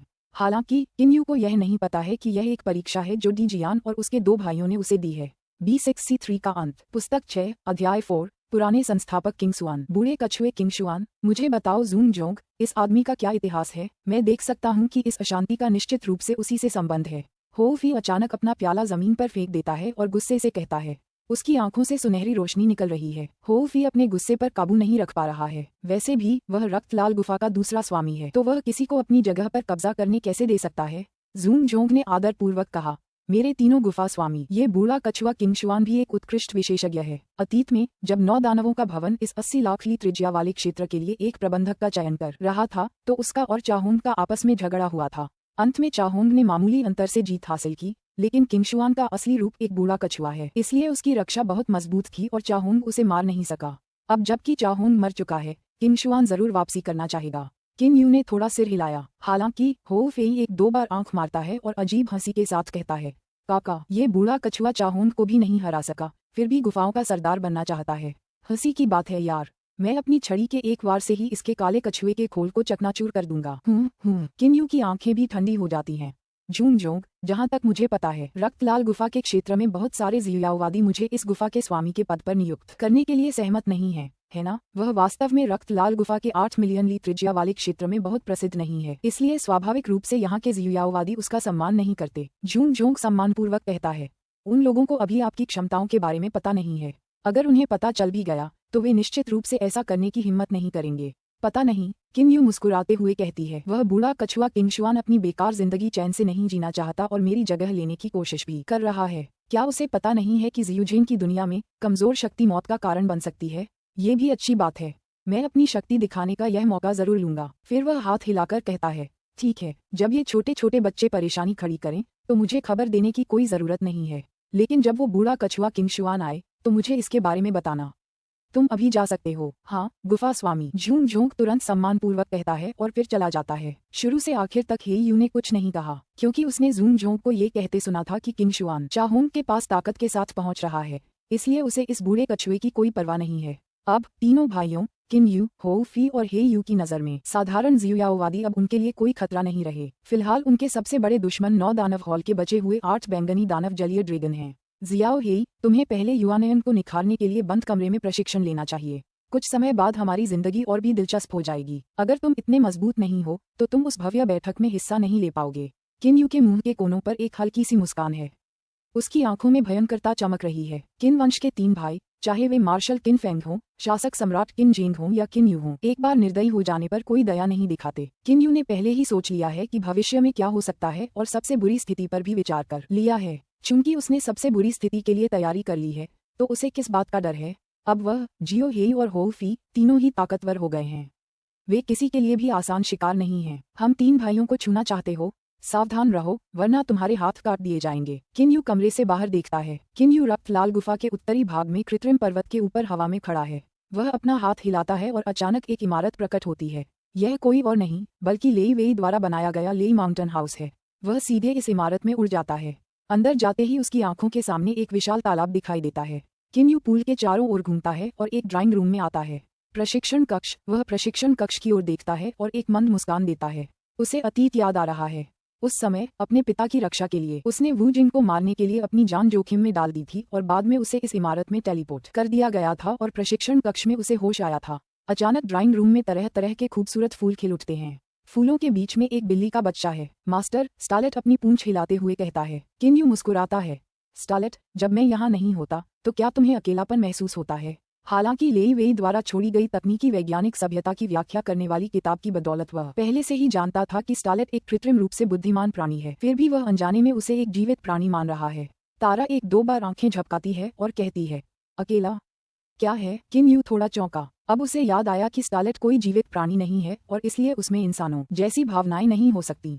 वह मुस्कुराए बिना नहीं रह सका। इधर उधर देखते हुए उसे स्टोर रूम का दरवाजा दिखाई दिया और वह निराश हो गया। स्टोर रूम आकार में प्रशिक्षण हॉल के बराबर है। इसका क्षेत्रफल इतना बड़ा है लेकिन आधे से ज्यादा हिस्सा उच्च गुणवत्ता वाली क्रिस्टल से भरा है। वह भंडार कक्ष के दरवाजे तक जाता है और सोचता है। फिर दरवाजा अपने आप खुल जाता है। वह अंदर झांकता है और पाता है कि कमरे का आधे से ज्यादा हिस्सा अलग अलग रंगों के अयस्कों से भरा है। इन अयस्कों की गिनती हजारों में होगी और इसके अलावा हर टुकड़ा एक उच्च स्तरीय क्रिस्टल है। नीला, गहरा लाल, हरा, सुनहरा, चांदी जैसा, काला। क्रिस्टल आकर्षक चमक के साथ लगातार टिमटिमाते रहते हैं। किन यू उनकी उभरती हुई आभा को भी महसूस कर सकता है। लेई वेई को इतने सारे खजाने इकट्ठा करने के लिए अनगिनत जगहों पर भटकना पड़ा। नीले पानी के महल और नीले ड्रैगन महल जैसी महाशक्तियों के पास भी इतने उच्च स्तरीय क्रिस्टल नहीं हैं। आखिरकार उच्च स्तरीय क्रिस्टल बहुत दुर्लभ होते हैं। इन्हें गढ़कर उच्च स्तरीय पवित्र हथियार बनाए जा सकते हैं। किन यू के सामने इतने सारे उच्च स्तरीय क्रिस्टल हैं लेकिन उसके पास उन्हें खत्म करने का कोई रास्ता नहीं है। मास्टर ने एक प्रतिबंधात्मक मंत्र दिया है और कहा है कि इसे तभी तोड़ा जा सकता है जब मैं प्रारंभिक कोर चरण तक पहुंच जाऊं। अब मैं अंतिम उल्का चरण में हूँ। प्रारंभिक कोर चरण तक पहुंचने के लिए मुझे 6 में से 9 स्वर्गीय क्लेशों को पार करना होगा। किन यू एक फीकी, शक्तिहीन मुस्कान दिए बिना नहीं रह सका। स्टोर रूम से बाहर निकलकर वह इमारत के पीछे की ओर जाता है। गोली बनाने का कक्ष और हथियार बनाने का कक्ष उसके सामने प्रकट होते हैं। जब वह जंगल में था तो उसने हथियार बनाने के कक्ष में अपने पवित्र हथियार गढ़े थे। हालांकि जब उसने डी-टोन को मार डाला तो उसकी ज्वलंत तलवार नष्ट हो गई और उसका एक ज्वलंत दस्ताना बुरी तरह क्षतिग्रस्त हो गया। इस बार मैं उच्च श्रेणी के पवित्र हथियार बनाना चाहता हूँ। किन यू अपना हाथ हिलाता है। 5 उच्च श्रेणी के क्रिस्टल तुरंत प्रकट होते हैं। ये किसी और से नहीं बल्कि उस स्थानिक वलय से आते हैं जिसे डी-टोंग ने मारे जाने के बाद पीछे छोड़ दिया था। 9 दानवों के हॉल के भाइयों ने अपने साधारण खजाना भंडारण महल में रखे हैं लेकिन वे सभी अपने साथ उच्च श्रेणी के क्रिस्टल जैसे अत्यंत मूल्यवान खजाने भी लाते हैं। ज्वलंत दस्तानों के लिए बहुत कम उच्च स्तरीय क्रिस्टल की आवश्यकता होती है। 2 टुकड़े ही काफी हैं। जहाँ तक ज्वलंत तलवार की बात है मैं उसे उस लंबे भाले से गढ़ सकता हूँ। चूंकि डी-टोंग का भाला भी एक उच्च स्तरीय पवित्र हथियार है इसलिए किन यू उसे बर्बाद नहीं करेगा। हालांकि वह इसे खुलेआम इस्तेमाल नहीं कर सकता। अगर वह ऐसा करता भी तो ये डी-टोंग को मारने की घोषणा करने से अलग नहीं होता। एक कदम आगे बढ़ते हुए वह हथियार बनाने वाले कक्ष में प्रवेश करता है। कक्ष का धातु का दरवाजा अपने आप बंद हो जाता है। एक बुलरुश चटाई पर पैर क्रॉस करके बैठने के बाद वह अपनी उंगली से इशारा करता है। कक्ष के बीचों बीच स्थित अष्टारेख भट्टी में एक गहरी नीली लौ उड़ती है। भट्टी तुरंत जल उठती है। उसी समय भट्टी के ठीक ऊपर एक भाला उड़ता हुआ आता है। यह कोई और नहीं बल्कि डी-टोंग का उच्च श्रेणी का पवित्र भाला है। स्वर्गीय द्वार 8 आरेख रूढ़िवादी। किन यू गहरी आवाज में चिल्लाता है। उसकी उंगली से प्रकाश की कई सुनहरी किरणें निकलती हैं और 8 आरेख भट्टी के किनारे बने कई छिद्रों में जा गिरती हैं। उनके लिखे हुए ताबीज और चिन्ह तुरंत चमक उठते हैं। भट्टी के अंदर का प्रकाश भी और भी ज्यादा चकाचौंध कर देता है। तारकीय ज्वाला का अल्ट्रा यांग रूप। भाला धीरे धीरे पिघलता है। जैसे जैसे वह अल्ट्रा यांग ज्वाला से जलता है उसकी कई अशुद्धियां दूर हो जाती हैं और वह धीरे धीरे छोटा भी होता जाता है। 7 दिनों के बाद किन यू आखिरकार अपने पवित्र हथियार बनाने में कामयाब हो जाता है। उच्च स्तरीय पवित्र भाले को फिर से गढ़कर एक छोटी तलवार बना ली गई है जिसे आज भी ज्वलंत तलवार कहा जाता है। उसकी गढ़ने की तकनीक स्पष्ट रूप से 9 दानवों के महल की तुलना में अधिक उन्नत है। भाले की तुलना में तलवार का आकार आधा भी नहीं है क्योंकि सारी अशुद्धियां दूर कर दी गई हैं। अब ज्वलंत तलवार भी एक उच्च श्रेणी का पवित्र अस्त्र है और पहले से भी ज्यादा तेज है। तरल बैंगनी सोने से बने कुछ लिखित ताबीज और प्रतिबंधात्मक मंत्र इसकी सतह पर मिलाए गए हैं। पूरी छोटी तलवार गहरे नीले रंग की है और उसकी सतह पर बैंगनी सुनहरे निशान हैं। तरल बैंगनी सोना लिखित तावीज और मुहरें बनाने के लिए वाकई एक बेहतरीन सामग्री है। ज्वलंत तलवार अब किन्यू की उम्मीदों से भी कहीं ज्यादा शक्तिशाली है। फ्लेमिंग ग्लव्स की नई जोड़ी बनाने के लिए उसे 2 उच्च श्रेणी के क्रिस्टल लगे। ये फ्लेमिंग ग्लव्स असाधारण रूप से पतले हैं, बिल्कुल उसकी उंगलियों पर लगी त्वचा की परत की तरह। हालांकि ये पहले के उच्च श्रेणी के पवित्र फ्लेमिंग ग्लव्स से कहीं ज्यादा शक्तिशाली हैं। पवित्र हथियार गढ़ने के बाद किन्यू चुपचाप अध्ययन कक्ष की बालकनी में बैठकर किताबें पढ़ता है। साथ ही वह लगातार आंतरिक अभ्यास भी करता है। लेई माउंटेन हाउस की दूसरी मंजिल पर अध्ययन कक्ष की बालकनी में किन्यू एक कुर्सी पर पीछे की ओर झुककर गुप्त पुस्तकों को पढ़ रही है, जिनमें लेई वेई द्वारा छोड़े गए ज़्यूज़ेन दुनिया के कई रहस्यों के बारे में बताया गया है। वह इस बालकनी से दूर गश्त लगा रहे गार्डों को देख सकता है। गुफा मालिक, कोई गुप्त रूप से रक्तलाल रिज में उपद्रव मचा रहा है। कई शियुयाओवादी आपकी मनमर्जी से गपशप करने लगे हैं। जाहिर है उनके मन में आपके लिए बहुत कम सम्मान है। कई शियुयाओवादी तो ये भी सोचते हैं कि बूढ़े कछुए किंगशुआन को गुफा मालिक बनना चाहिए। जून जोंग लेई माउंटेन हाउस के बाहर खड़े होकर कहता है। किन्यू अपने हाथों में पुरानी किताब पढ़ता रहता है और जून जोंग की तरफ देखता ही नहीं। वह उदासीनता से कहता है, उनकी परवाह करने की कोई जरूरत नहीं है। तुम्हें बस मुझे बताना है कि वह बूढ़ा कछुआ किंगशुआन कब प्रकट हुआ है। अभिभावक चिंतित हैं, लेकिन किन्यू अभी भी पहाड़ की तरह स्थिर है।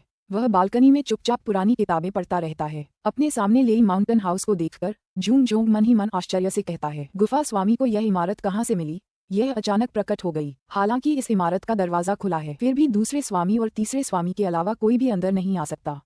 यह वाकई बहुत शानदार है। लेई माउंटेन हाउस निश्चित रूप से आने वालों की पहचान कर सकता है, इसलिए किन्यू और उसके 2 भाइयों के अलावा कोई भी इसमें प्रवेश नहीं कर सकता। जैसे जैसे दिन बीतते जा रहे हैं, रक्तलाल रिज के कई हजार ज़्यूयाओवादी भी किन्यू के बारे में गुप्त रूप से गपशप कर रहे हैं। इसके अलावा पुराने संस्थापक किंगशुआन ने अफवाहें फैलाने के लिए अपने अधीनस्थों को भेजा है, इसलिए ज्यादातर ज़्यूयाओवादी इस नए गुफा स्वामी के बारे में बिल्कुल भी अच्छा नहीं सोचते। इसी समय एक सफेद वस्त्र पहने व्यक्ति रक्तलाल गुफा के प्रवेश द्वार तक जाता है। इसे अपने गुफा स्वामी को दे दो। सफेद वस्त्र पहने आदमी ने एक जेड पर्ची एक पहरेदार को दी और फिर अहंकार से बोला, हमारे पुराने संस्थापक ने कहा है, 9 दानवों के भवन के आदेशानुसार नया गुफा स्वामी हमारा पुराना संस्थापक है। अगर ये लियू जिंग या कोई और समझदार है तो उसे तुरंत पद त्याग देना चाहिए, वरना युद्ध होगा और उसकी जान चली जाएगी। इतना कहकर वह सफेद कपड़े पहने आदमी तुरंत पलटकर प्रकाश की किरण की तरह चला जाता है। जेड स्लिप पकड़े गार्ड अभी भी हक्का बक्का है। थोड़ी देर बाद ही उसकी नींद अचानक खुलती है। पहरेदार को गहरा सदमा लगा। ये तो बहुत बुरा हुआ, वह बूढ़ा संस्थापक किंगशुआन आ रहा है। उन भाइयों ने जो कहा वह सही है। ये किंगशुआन जरूर यहाँ आकर गुफा स्वामी का स्थान हथियाना चाहता होगा। अब तो वह पहले से ही कार्रवाई करने का इरादा रखता है।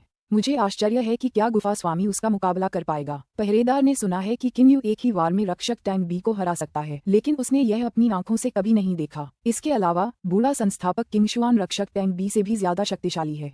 थोड़ी ही देर में जेड पर्ची किन्यू तक पहुंचा दी जाती है। वह अपनी कुर्सी पर पीछे की ओर झुका हुआ है, एक हाथ में एक पुरानी किताब और दूसरे हाथ में जेड स्लिप पकड़े हुए। अपनी पवित्र इंद्रियों से एक नजर डालने के बाद वह हंसता है।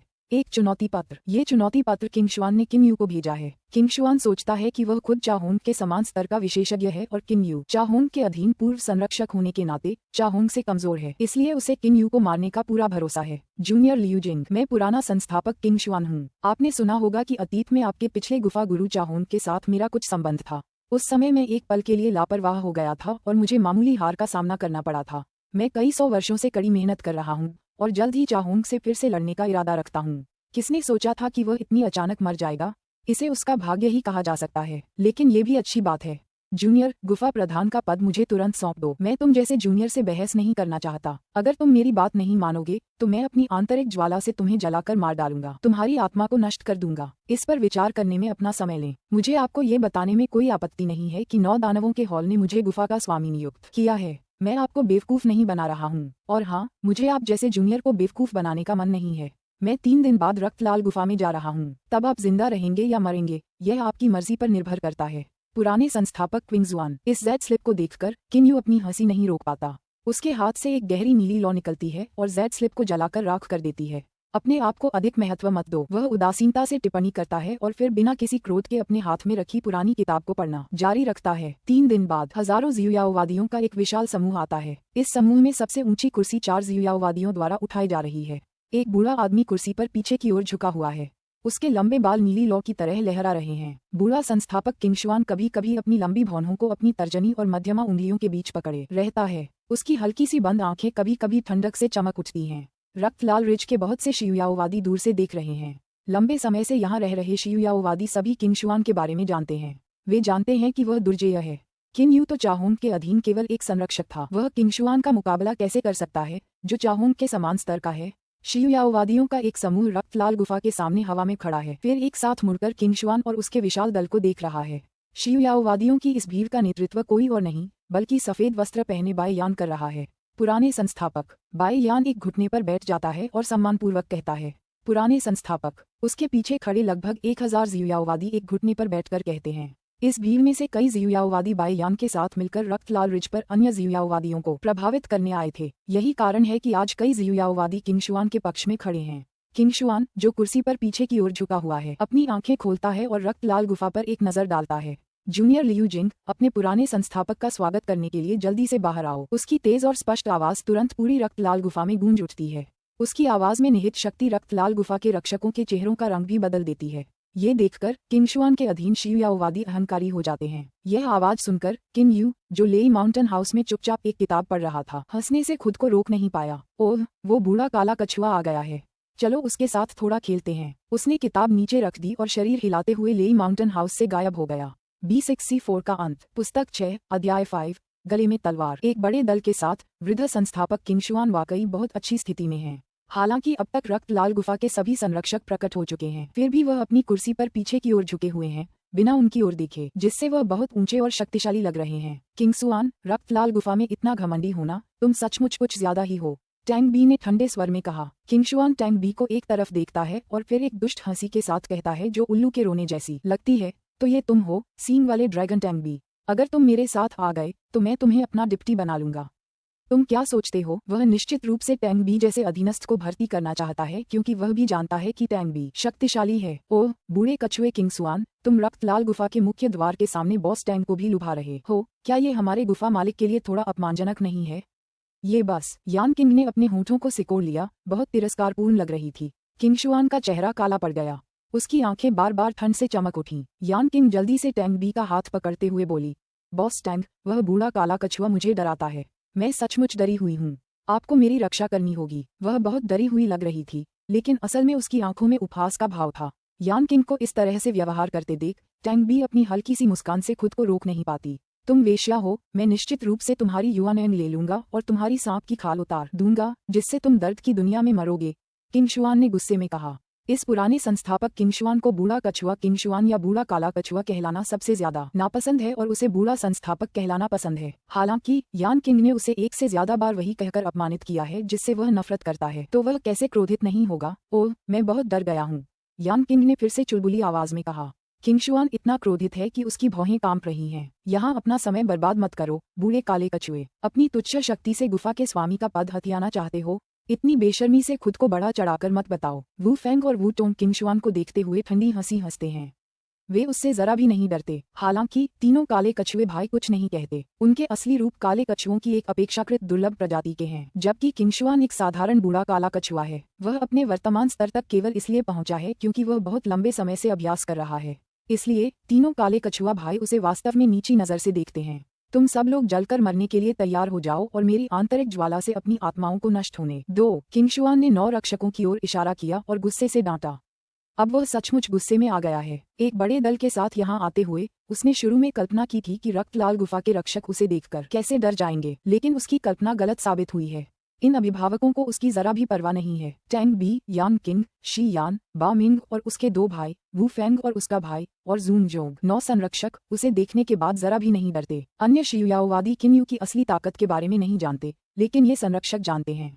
इसके अलावा दूसरे गुरु हो फी और तीसरे गुरु हे यू दोनों पहले से ही भयानक रूप से शक्तिशाली हैं। किंग यू का तो कहना ही क्या। ओह, अगर तुम मेरे संरक्षकों को जलाकर मारना चाहते हो तो तुम्हें पहले मुझसे, गुफा स्वामी से, पूछना होगा कि क्या मुझे ये पसंद है।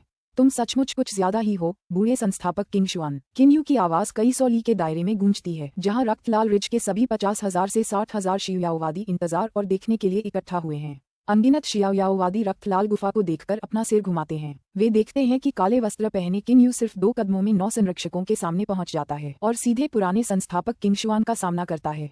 अब वह पहले से अलग है जब वह एक संरक्षक था। इस समय उसके चेहरे पर एक हल्की सी मुस्कान है, जिससे वह बहुत शांत और संयमित लग रहा है। वह भाले की तरह सीधा खड़ा है। हवा न होने पर भी उसका काला चोगा शान से लहरा रहा है। जैसे ही किंग शुआन ने किंग यू को देखा, उसने थोड़ा भौहें चढ़ाईं। लगता है ये बदमाश कोई साधारण नहीं है। इसे हराना आसान नहीं होगा। किन यू को देखने के बाद किंग शुआन अब पूरी तरह से आश्वस्त नहीं रहा, लेकिन वह फिर से अपना विचार बदल देता है। सोचता है, ये बदमाश तो चाहुंग के अधीन सिर्फ एक संरक्षक था, इसलिए ये चाहुंग से कमजोर होगा। अगर चाहुंग खुद यहाँ होता तो भी वह मुझे नुकसान नहीं पहुंचा पाता। इस बदमाश की तो बात ही छोड़िए, जो उससे भी कमतर है। जब किंग शुआन इस बारे में सोचता है तो वह तुरंत बहुत अधिक शांत हो जाता है। बेटे, क्या तुमने वो जेड स्लिप पढ़ी है जो मैंने तैयार करके तुम्हें भेजी थी? तुम्हारा क्या विकल्प है? आज्ञाकारी होकर पद छोड़ देना और रक्त लाल गुफा मुझे दे देना, या अंत तक हठपूर्वक विरोध करना ताकि मुझे खुद कार्रवाई करनी पड़े, तुम्हें मारना पड़े और तुम्हारी आत्मा को नष्ट करना पड़े। किंग शुआन बहुत घमंडी लग रहा है। किन यू भौहें चढ़ाता है। किंग शुआन, तुमने खुद को थोड़ा ज्यादा आंका है, वह बोला। अब उसे लग रहा है कि पुराने संस्थापक किंग शुआन ने अपनी क्षमताओं को बहुत ज्यादा आंका है। किंग शुआन अचानक एक ठंडी गुनगुनाहट की आवाज निकालता है। शरीर के एक झटके से वह कुर्सी से उछलकर हवा में खड़ा हो जाता है। उसके लंबे नीले बाल तीखे तीरों की तरह सीधे होकर बेतहाशा फड़फड़ाते हैं। वह किन यू को ठंडी नजरों से देखता है। उसकी आंखों से एक तेज हरी रोशनी निकल रही है। बच्चा, मैंने तुझे अपनी इज्जत बचाने के कुछ मौके दिए, पर तू अब भी खुद को गुफाओं का सरदार समझता है और मेरे सामने बहुत घमंडी रहा है। अच्छा, तो मुझे बेरहम होने का दोष मत दे, किंग शुआन शैतानी हंसी के साथ कहता है। उसके शब्दों में हत्या का इरादा छिपा है। हालांकि किन यू हंसती है और उसकी ओर देखती है। किंग शुआन किन यू के रूप को देखकर क्रोधित हो जाती है। बेटे, क्या तुम्हें पता नहीं कि इस पानी के नीचे की जियुयाओ दुनिया में असली शक्ति ही सबसे महत्वपूर्ण चीज है? तुम सिर्फ इसलिए खुद को गुफा का स्वामी समझते हो क्योंकि उन रक्षकों और रक्षकों ने तुम्हें गुफा का स्वामी मान लिया है। ठीक है, मैं तुम्हें बताती हूँ कि असली शक्ति क्या होती है। किन यू भौहें चढ़ाता है। ओह किंग शुआन, तो तुम आखिरकार कार्रवाई के लिए तैयार हो? वह अपने नीचे किंग शुआन के दल में शामिल शियाओवादियों को तिरस्कार से देखता है, फिर किंग शुआन की ओर देखता है। क्या ये हो सकता है कि आप डर गए हों? पुराने संस्थापक किंग शुआन के दिल में अचानक संतुष्टि का एक संकेत दिखाई देता है। वह यही उम्मीद कर रहा है कि वर्तमान गुफा स्वामी स्वेच्छा से अपना सिर झुकाकर उसके अधीन हो जाए। इससे उसे किन यू को मारकर गुफा स्वामी का पद हथियाने से भी ज्यादा गर्व महसूस होगा। नहीं, मैं पहले से ही तुम्हारे हमलों का इंतजार कर रहा था, बस तुम बहुत ज्यादा शोर मचा रहे थे। किन यू ने अपनी मुठियां भींच लीं। अचानक चटकने की आवाजें सुनाई दी। युवानयन के कुछ मंचीय शियाओवादियों और उससे ऊपर के लोगों के चेहरे एक साथ तेजी से रंग बदलते हैं, जिनमें पुराने संस्थापक किंग शुआन भी शामिल थे। इसकी वजह ये है कि इन विशेषज्ञों को पता है कि ये आवाजें उसकी मुठियों की हड्डियों की वजह से नहीं, बल्कि उसकी हथेलियों में हवा के फटने की वजह से आती हैं जब वह अचानक अपनी मुठियां भींचता है। ये आवाजें दर्शाती हैं कि उसके हाथ कितने शक्तिशाली और तेज हैं। ये जानना जरूरी है कि आमतौर पर जब सामान्य विशेषज्ञ अपनी मुठियां भींचते हैं तो वे अपनी हथेलियों में मौजूद हवा को फटने नहीं देते, क्योंकि वह बहुत तेजी से बाहर निकलती है। ऐसा तभी होता है जब हाथों की मुठियों की गति हवा की बाहर निकलने की गति से ज्यादा हो। बहुत अच्छा, तुम में वाकई कुछ ताकत है। अफसोस की बात है कि तुम अब भी मेरा एक वार भी नहीं झेल पाओगे। किंग शुआन की लंबी भौहें फड़क उठीं। उसके हाथ में तुरंत एक बड़ा अष्टकोणीय हथौड़ा आ गया। यह एक उच्च श्रेणी का पवित्र वर्गीय भारी हथौड़ा है। फिर उसके शरीर पर एक काला कवच दिखाई देता है। नीचे से तुरंत ही जोरदार जयकार उठती है। ऐसा लगता है कि किंग शुआन के अधीन उन शियाओवादियों ने पहले ही उसे किन यू को मारते हुए देख लिया है। बड़े भाई, इस बूढ़े काले कछुए से छुटकारा पाने का समय आ गया है। रक्त लाल गुफा के अंदर से एक अजीब सी आवाज आती है। कंधे पर काली छड़ी लिए एक बंदर सिर हिलाते हुए बाहर निकलता है। उसके शरीर से स्वाभाविक रूप से एक अत्यंत क्रूर आभा निकलती है। बूढ़े संस्थापक किंग शुआन के चेहरे का रंग तुरंत बदल जाता है। किंग शुआन, क्या तुम मुझे अपनी आंतरिक ज्वाला से जलाकर मार डालना नहीं चाहती? किन यू अचानक हंसती है। वहां मौजूद हर कोई बस यही देख पाता है कि वह पल भर में एक सुनहरी रोशनी में बदल जाता है। किंग शुआन डर के मारे अपनी आंखें बड़ी कर लेता है और जल्दी से अपना बड़ा हथौड़ा बाहर निकालता है। हालांकि उसकी हरकत अचानक रुक जाती है। किन यू का शरीर फिर से किंग शुआन के सामने प्रकट होता है। वह अपना दाहिना हाथ आगे बढ़ाता है। उसके दाहिने हाथ में एक गहरे नीले रंग की छोटी तलवार किंग शुआन के गले में घुस जाती है। बूढ़े संस्थापक, बाई यान भयभीत स्वर में चिल्लाता है। बाई यान जानता है कि बूढ़ा संस्थापक प्रारंभिक डोंगक्सु अवस्था में पहुंच चुका है और इसलिए सिद्धांततः उसकी आत्मा उसकी युवानयन में विलीन होकर बच सकती है। हालांकि बाई यान यह नहीं जानता कि जब किन यू की ज्वलंत तलवार ने किंग शुआन के गले में छेद किया तो तारकीय ज्वाला का एक अंश तुरंत उसके शरीर में प्रवेश कर गया। इससे पहले कि किंग शुआन की युवानयन भाग सके, तारकीय ज्वाला का वह भाग उसे घेर लेता है। मुझे छोड़ दो, कृपया मुझे छोड़ दो। किंग शुआन की युवानयन आतंक में रोती है। क्या तुम मुझे अपनी ज्वाला से जलाकर मार डालना नहीं चाहते? मैं तुम्हें तुम्हारी ही दवा चखा दूंगा। किन यू अपनी पवित्र इंद्रियों से कहता है। उसे अपनी ज्वाला पर बहुत अच्छा नियंत्रण है, इसलिए भले ही उसकी ज्वाला का एक हिस्सा किंग शुआन के शरीर के अंदर है, लेकिन वह किंग शुआन के शरीर को नुकसान नहीं पहुंचाती। एक व्यथित चीख के साथ किंग शुआन की आत्मा अंततः चकनाचूर हो जाती है। किन यू उस युवानयन को सीधे अपने स्थानिक वलय में खींच लेता है। वह एक हल्की सी मुस्कान के साथ खुद को रोक नहीं पाता, क्योंकि उसने अभी अभी एक और प्रारंभिक डोंगशु चरण युवानयन इतनी आसानी से प्राप्त कर ली थी। वह अपनी तलवार निकालता है। बूढ़े संस्थापक किंगशुआन के गले से तुरंत खून बहने लगता है। हालांकि किन्यू पहले ही कई मीटर दूर चला गया है, मानो उसने टेलीपोर्टेशन का इस्तेमाल किया हो। टकराना। किंगशुआन की लाश शक्तिहीन होकर नीचे गिरती है और फिर समुद्र के पानी में बिना रुके बहती रहती है। स्तब्ध। किंगशुआन के अधीन कई हजार शियुयाओवादी इस दृश्य को देखकर स्तब्ध रह जाते हैं। रक्तलाल गुफा के 5000 रक्षक, 9 संरक्षक और रक्तलाल रिज में 50,000 से 60,000 शियुयाओवादी भी स्तब्ध रह जाते हैं। ये कैसे संभव है? बाई यान अविश्वास से खुद से पूछता है। हालांकि अन्य शियाओवादी इतने सदमे में हैं कि वे अवाक हैं। किंगशुआन शुरुआती डोंगशु मंच का विशेषज्ञ था, लेकिन किन्यू की एक ही चाल से वह बच नहीं पाया और उसका गला फट गया। सबसे चौंकाने वाली बात किन्यू की गति थी। हो फी को छोड़कर घटनास्थल पर मौजूद कोई भी विशेषज्ञ यह नहीं देख पा रहा था कि किन्यू कैसे हिल रहा है। पहले तो वे सभी यही सोचते थे कि किसी विशेषज्ञ के लिए ऊर्जा और शक्ति ही सबसे जरूरी चीजें हैं, लेकिन अब उन्हें एहसास हो गया है कि अत्यधिक गति भी एक भयानक हथियार है। हर कोई। किन्यू की आवाज ऊंची हो जाती है। उन सभी शियुयाओवादियों की अब शोर मचाने की हिम्मत नहीं रही। वे अपना ध्यान इस बात पर केंद्रित करते हैं कि वह क्या कहने वाला है। वे शक्तिशाली व्यक्तियों का सबसे अधिक सम्मान करते हैं, तो उनमें से कौन ऐसा होगा जो किन्यू का सम्मान नहीं करेगा? जब उसने दिखा दिया है कि वह इतना शक्तिशाली है। आज किंगशुआन मेरी गुफा के मालिक की जगह पर कब्जा करना चाहता था, लेकिन उसकी आवाज ठंडी पड़ गई। ऐसा करने के लिए तुम्हारे पास पर्याप्त शक्ति होनी चाहिए। अगर तुम किंगशुआन की तरह अपर्याप्त शक्ति के साथ इस पद के लिए लड़ने की कोशिश करोगे तो तुम सिर्फ अपनी जान गंवाओगे। वह घटनास्थल पर मौजूद सभी लोगों पर अपनी ठंडी निगाहें घुमाता है। मैं रक्तलाल गुफा के क्षेत्र में किंगशुआन पर्वतमाला जैसी कोई और जगह नहीं देखना चाहता। मैं चाहता हूं कि इस 80 लाख ली के दायरे वाले क्षेत्र में हर कोई यह स्पष्ट रूप से समझ ले कि यहाँ केवल एक ही शासक है, वह है रक्तलाल गुफा। जो कोई भी मेरी अवज्ञा करेगा वह नष्ट हो जाएगा और उसकी आत्मा नष्ट हो जाएगी। दबंग। किसी भी प्रतिरोध की अनुमति नहीं है। रक्तलाल गुफा के क्षेत्र में लगभग 100 युवानयन मंच विशेषज्ञ हैं। उनमें से 40 से 50 रक्तलाल रिज में रहते हैं। हालांकि वे संरक्षक नहीं हैं। वे गंभीर परिस्थितियों में रक्तलाल गुफा के आदेशों का भी पालन करेंगे। ऐसा लगता है कि किंगशुआन रिज में 20 से 30 युवानयन मंच विशेषज्ञ हैं। किन्यू अचानक बाई यान के पास जाता है। मैं आप सभी से पूछता हूँ, क्या आप किंगशुआन के पुराने रास्ते पर चलते रहना चाहते हैं? आपको पता होना चाहिए कि इस रास्ते पर चलने पर आपका भी वही हश्र होगा जो उसका हुआ था। ये कहते ही वह मुड़ता है और रक्तलाल गुफा में वापस चला जाता है। बाई यान चतुर है, इसलिए वह समझ जाता है कि किन्यू ने क्या कहा। शुरुआत में किन्यू ने कहा था कि वह किंगशुआन रिज जैसी कोई और विद्रोही जगह नहीं देखना चाहता और अगर ऐसी कोई जगह आए तो उसे पूरी तरह से नष्ट कर दिया जाएगा। तो अब किंगशुआन रिज के नेता किन्यू ने अभी अभी उससे जो कहा, उससे ये पता चलता है कि उसे 2 रास्ते दिए गए हैं। किन्यू की आज्ञा मानकर वह जीवित रहेगा, किन्यू की अवहेलना करते हुए वह मर जाएगा। बाई यान दांत पीसता है। उसने फैसला कर लिया है। रक्तलाल गुफा में प्रवेश करने के बाद किन्यू और हो फी साथ साथ लेई माउंटेन हाउस की ओर वापस चलते हैं। हाँ, ये बहुत बढ़िया था बड़े भाई, सचमुच कमाल। गले के आर पार तलवार। हो फी बहुत उत्साहित है। वह हिंसक और खून का प्यासा है, इसलिए अगर कोई उसे परेशान करता है तो वह उसे अपनी छड़ी से कुचलकर मार डालना चाहता है। अगर किन्यू ने शुरुआत में उसे इसमें शामिल न होने के लिए नहीं कहा होता तो वह किंगशुआन जैसे घमंडी व्यक्ति को पहले ही मार डालता। हो फी की बातें सुनकर किन्यू को समझ नहीं आता कि क्या कहे। इस बार उसने इतना दबंग व्यवहार किया है, पर असल में वह ऐसा करना नहीं चाहता था। वह तो सिर्फ अपने पक्ष वालों की परवाह करने वाला इंसान है, तो फिर वह उन अजनबियों पर नियंत्रण क्यों करना चाहेगा? लेकिन यह ज़ियुजेन की दुनिया है और किन्यू जानता है कि अगर वह नर्म और हानिरहित दिखाई देगा तो ज़ियुयाओवादी उसे नीची नजर से देखेंगे। ज़ियुजेन की दुनिया में यह नियम है कि केवल बलवान व्यक्तियों का ही सम्मान किया जाता है, इसलिए उसे इतनी दृष्टता से सबको वश में करना पड़ा ताकि उन्हें यह एहसास हो जाए कि वह इस 80 लाख ली के दायरे वाले क्षेत्र का शासक है। अब यहाँ कोई भी उसके विरुद्ध विद्रोह करने की हिम्मत नहीं करेगा, क्योंकि किसी भी विद्रोही का समूल नाश कर दिया जाएगा। ऐसा करके ही वह 8 मिलियन ली त्रिज्या वाले क्षेत्र पर पूर्ण नियंत्रण प्राप्त कर सकता है। जैसे जैसे समय बीतता गया, परिणाम इस बात की पुष्टि करते गए कि किन्यू की विधि सही है। रक्तलाल रिज की आबादी तेजी से बढ़ रही है। न सिर्फ किंगशुआन रिज के ज़ियुयाओवादी रक्तलाल रिज में आकर बस गए हैं, बल्कि कुछ अन्य युवानयन चरण के ज़ियुयाओवादी भी किन्यू से डरकर यहाँ आ बसे हैं। कुछ युवानयन चरण के ज़ियुयाओवादी तो संरक्षक बनने की भी मांग करते हैं।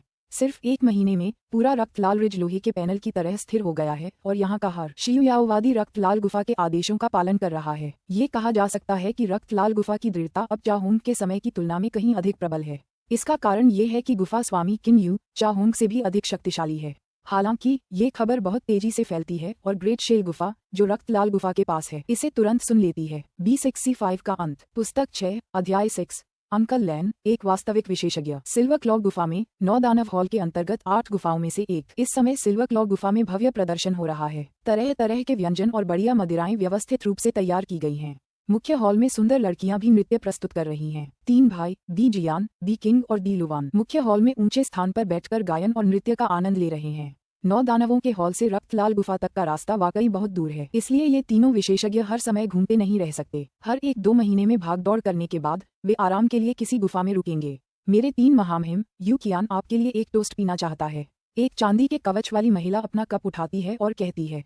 सिल्वर क्लॉ गुफा की स्वामिनी यू कियान एक महिला हैं जो प्रारंभिक डोंगेक्सु अवस्था तक पहुंच चुकी हैं। उनमें वीरता का भाव है जो उन्हें रक्त लाल गुफा के यान किंग और शी यान जो मोहक हैं से अलग बनाता है। उनका व्यवहार बहुत तेज और उग्र है जिससे निर्दयता का आभास होता है। शायद ये केवल इस निर्दयता के कारण था कि यू कियान सिल्वर क्लॉ गुफा के 9 मिलियन ली त्रिज्या क्षेत्र का शासक बनने में सक्षम था। कियान ज्यादा दिखावा करने की जरूरत नहीं है, दी किंग मुस्कुराते हुए कहता है। वह डी जियान और डी लुवान अब भी अपने प्याले उठाते हैं और उसके साथ पीते हैं। हालांकि डी किंग उसके साथ बहुत अच्छा व्यवहार कर रहा है, फिर भी जरूरत पड़ने पर वह बिना किसी हिचकिचाहट के उसे मार डालेगा। जियूजेनिस्टों के लिए सेक्स अपील निश्चित रूप से उनके व्यवहार का निर्धारक नहीं है। 3 राउंड के बाद डी जियान और उसके भाई बहुत अच्छा महसूस करते हैं। वे नाच गाने का आनंद लेते हुए शराब पीते रहते हैं। अचानक डी किंग की भौहें तन जाती हैं। उसके दाहिने हाथ में एक ट्रांसमीटर दिखाई देता है। जैसे ही वह अपनी पवित्र इंद्रियों से एक झटका मारता है उसके चेहरे का रंग बदल जाता है। डी जियान और डी लुवान दोनों उसकी ओर देखते हैं। क्या हुआ दूसरे भाई? डी लुवान जल्दी से पूछता है। डी किंग के चेहरे का रंग बदलते देखकर वह समझ जाता है कि कुछ गंभीर हुआ है। नीचे तीनों महारानियों के भाव देखकर यू कियान तुरंत नर्तकियों की ओर हाथ हिलाती है। वे तुरंत नृत्य बंद कर मुख्य हॉल के एक ओर चले जाते हैं। यू कियान भी कुछ नहीं कहती ताकि वह तीनों महारानियों को परेशान न करे। डी किंग पहले हाथ हिलाता है और उन तीनों पर एक प्रतिबंधात्मक जादू कर देता है। वह यू कियान और बाकी लोगों को अपने काम के बारे में नहीं बताना चाहता। फिर वह आह भरते हुए कहता है, 7वें भाई तुम्हारी भविष्यवाणी बहुत अच्छी है। वह बूढ़ा कछुआ किंग शुआन सचमुच मर गया है। डी लुवान और डी जियान के चेहरे का रंग बदल जाता है। दूसरा भाई तो लियू जिंग नाम का वो आदमी बहुत संदिग्ध है। शायद वही 8वें भाई का हत्यारा है। डी लुवान की आंखें ठंडक से चमक उठीं। इस दौरान वे लगातार यही सोचते रहे कि असल में हत्यारा कौन है। डी जियान अचानक उठ खड़ा हुआ। चलो तुरंत चलते हैं। हम उस लियू जिंग नाम के लड़के को सीधे पकड़ेंगे। अगर वह हत्यारा नहीं है तो कोई बात नहीं, चलो पहले उसे पकड़ते हैं। थोड़ा रुको, मैंने अभी अपनी बात पूरी नहीं की है, डी किंग ने उदासीनता से कहा।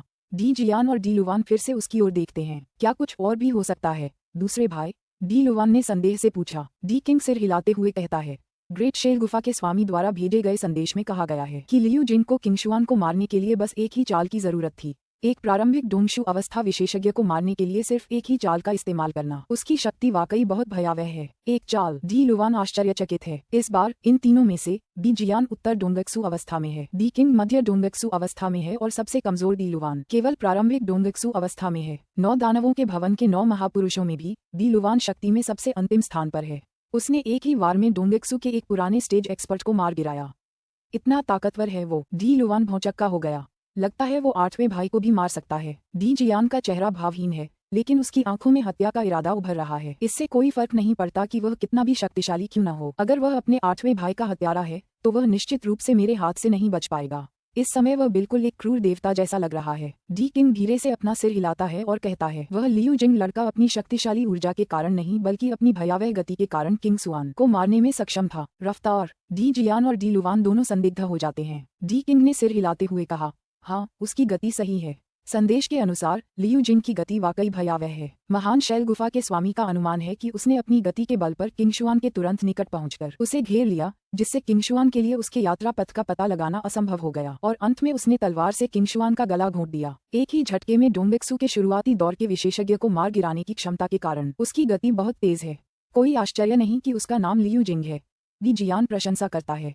डी किंग सिर हिलाते हुए कहता है, अब तो ऐसा लग रहा है कि गुफा का मालिक लियू जिंग ही हत्यारा है, वही मुख्य संदिग्ध है। हालांकि डी लुवान ने अपना सिर थोड़ा हिलाते हुए कहा, दूसरे भाई अब हमें व्यक्तिपरक निर्णय नहीं लेने चाहिए। अगर तुम 8वें भाई और चाहोन के हत्यारे होते और तुम्हें 9 तलवारों में से एक मिल जाती तो तुम क्या करते? क्या तुम अपनी शक्ति का खुलकर प्रदर्शन कर सकते थे और नए गुफा स्वामी बन सकते थे? डी किंग चौंका। थोड़ी देर बाद वह आत्म उपहास में कहता है, 7वें भाई मैं सचमुच तुम्हारे जितना होशियार नहीं हूँ। तुम सही कह रहे हो। अगर मुझे 9 तलवारों में से एक मिल जाए तो मैं जरूर किसी ऐसी जगह छिप जाऊंगा जहाँ किसी को पता न हो और कड़ी मेहनत करूंगा।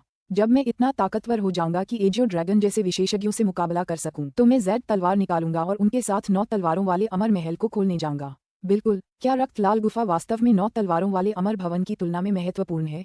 डी लुवान मुस्कुराते हुए कहता है। डी किंग सिर हिलाते हुए कहता है, मैं समझ गया तुम्हारा क्या मतलब है। वह लियू जिंग अब खुलेआम रक्त लाल गुफा का मालिक बन गया है, इसलिए उसके हत्यारा होने की संभावना कम ही है। है ना? नहीं।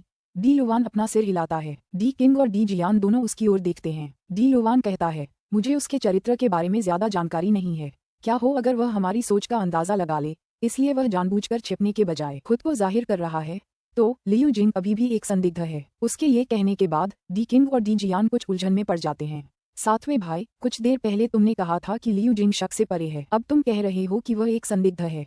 असल में तुम्हारा मतलब क्या है? डी किंग ने उससे बारीकी से सवाल किया। डी लुवान मुस्कुराते हुए कहता है, दूसरे भाई, छठे भाई, मैंने आपको ये समझाने के लिए कहा था कि लियू जिंग एक संदिग्ध है, लेकिन वह अकेला संदिग्ध नहीं है। हमें पूरी तरह से यह नहीं सोचना चाहिए कि वह हत्यारा है, क्योंकि अगर हम ऐसा करेंगे तो हम असली हत्यारे से चूक सकते हैं। हाँ, मैं समझ गया। सातवां भाई, लियू जिंग एक संदिग्ध है, लेकिन हम अपना पूरा ध्यान उस पर केंद्रित नहीं कर सकते। हमें दूसरे लोगों पर भी ध्यान देना होगा, है ना? डी किंग इस बात को समझता है। डी लुवान सिर हिलाते हुए कहता है, यह सही है। हमें सभी संदिग्धों पर ध्यान देना होगा और किसी एक पर अपना पूरा ध्यान केंद्रित नहीं कर सकते। कोई भी संदिग्ध आठवें भाई का हत्यारा हो सकता है। अगर हम ये पता नहीं लगा पाए कि आठवें भाई की हत्या किसने की, तो हम उन सभी को मार डालेंगे। डी लुवान की आंखों से ठंडक झलक रही थी। वह एक भी संदिग्ध को मारने की बजाय 1000 संदिग्धों को मारना पसंद करेगा। अच्छा, तो अभी चलते हैं। हमें जल्द से जल्द जांच करनी होगी। हम जितनी देर करेंगे, जांच उतनी ही मुश्किल होगी। डी लुवान तुरंत उठकर कहता है। डी जियान और डी किंग सिर हिलाते हैं। फिर वे तुरंत अपने आसपास का प्रतिबंधात्मक जादू हटा देते हैं। तीनों महाराज, मैंने आपके लिए बहुत अच्छे कमरे तैयार किए हैं। क्या आप थोड़ा आराम करना चाहेंगे? यू कियान मुस्कुराते हुए बोला। डी किंग सिर हिलाते हुए कहता है, कियान, अब हमें अपनी यात्रा फिर से शुरू करनी होगी। ये कहकर वह तुरंत डी जियान और डी लुवान के साथ मुख्य हॉल से बाहर निकल जाता है। फिर वे तेजी से बाहर की ओर भागते हैं। कुछ ही देर में वे यू कियान की नजरों से ओझल हो जाते हैं। केवल अब यू कियान ने राहत की सांस ली। जब 9 दानव हॉल की वे महिमाएं यहाँ थीं, तो उसने कम से कम असावधान होने की हिम्मत नहीं की और वास्तव में बहुत तनाव में थी। कियाओ, लान, यहाँ आओ, वह अपने पास खड़ी 2 नर्तकियों से कहती है। उसकी आंखें चमक रही हैं। रक्तलाल गुफा में आज रक्तलाल गुफा के संरक्षकों की संख्या 16 तक पहुंच गई है। मूल रूप से और भी अधिक युवानयन चरण विशेषज्ञ थे जिन्होंने संरक्षक बनने के लिए कहा था, लेकिन क्योंकि सबसे पहले पूर्वी भाग में केवल सीमित संख्या में आंगन घर हैं, और दूसरी बात, यदि बहुत सारे संरक्षक हैं तो उनमें से प्रत्येक को वितरित गार्डों की संख्या बहुत कम होगी। अभिभावकों की संख्या 16 पर तय की गई है। इसके अलावा भले ही रक्तलाल रिज में रहने वाले युवानयन स्टेज विशेषज्ञ संरक्षक नहीं हैं, फिर भी वे महत्वपूर्ण मोड़ पर रक्तलाल गुफा के आदेशों को सुनेंगे। लेई माउंटेन हाउस की दूसरी मंजिल की बालकनी पर ये बालकनी 6 से 7 मीटर लंबी और 3 से 4 मीटर चौड़ी है, इसलिए इसका क्षेत्रफल अपेक्षाकृत बड़ा है। तुम अभी भी किताबें पढ़ रहे हो, बड़े भाई? ये तो बहुत बोरिंग है। आज मैंने उन अभिभावकों को मुख्य हॉल में डांट लगाई। काका, ये बहुत दिलचस्प था, पर उन्हें तो डांट की जरूरत ही थी। वो तो बस मौज मस्ती करना जानते हैं, उन्हें तो कोई तालीम ही नहीं। हो फेई किन यू के एक तरफ बैठ जाती है। किन यू अपनी पुरानी किताब नीचे रख देता है और मुस्कुराते हुए हो फी से कहता है, फीफी, इस समय के दौरान रक्तलाल गुफा पूरी तरह से तुम्हारे द्वारा संचालित की गई है। मैं देख सकता हूँ कि तुम बहुत उत्साहित हो। पहले तुमने कहा था कि तुम एक पहाड़ पर कब्जा करोगी और बॉस बनोगी। इसका मतलब है कि तुम्हें अधीनस्थों को प्रबंधित करना पसंद है ना? अब से मैं पूरी रक्तलाल गुफा तुम्हें दे दूंगा। जियो हेई और मैं इसे प्रबंधित नहीं करेंगे। मुझे और जियो हेई को केवल तभी ढूंढना जब कोई महत्वपूर्ण काम हो, ठीक है? किन यू बचपन से ही ज्यादातर अकेले ही रहा है, इसलिए उसे अकेलेपन की आदत है। जियाओ हेई की बात करें तो वह एकांत प्रिय और घमंडी है, इसलिए उसे भी बहुत सारे अधीनस्थों को संभालना पसंद नहीं है। इसके विपरीत हो फेई को एक बड़े दल द्वारा पीछा किए जाने और बॉस होने का एहसास पसंद है।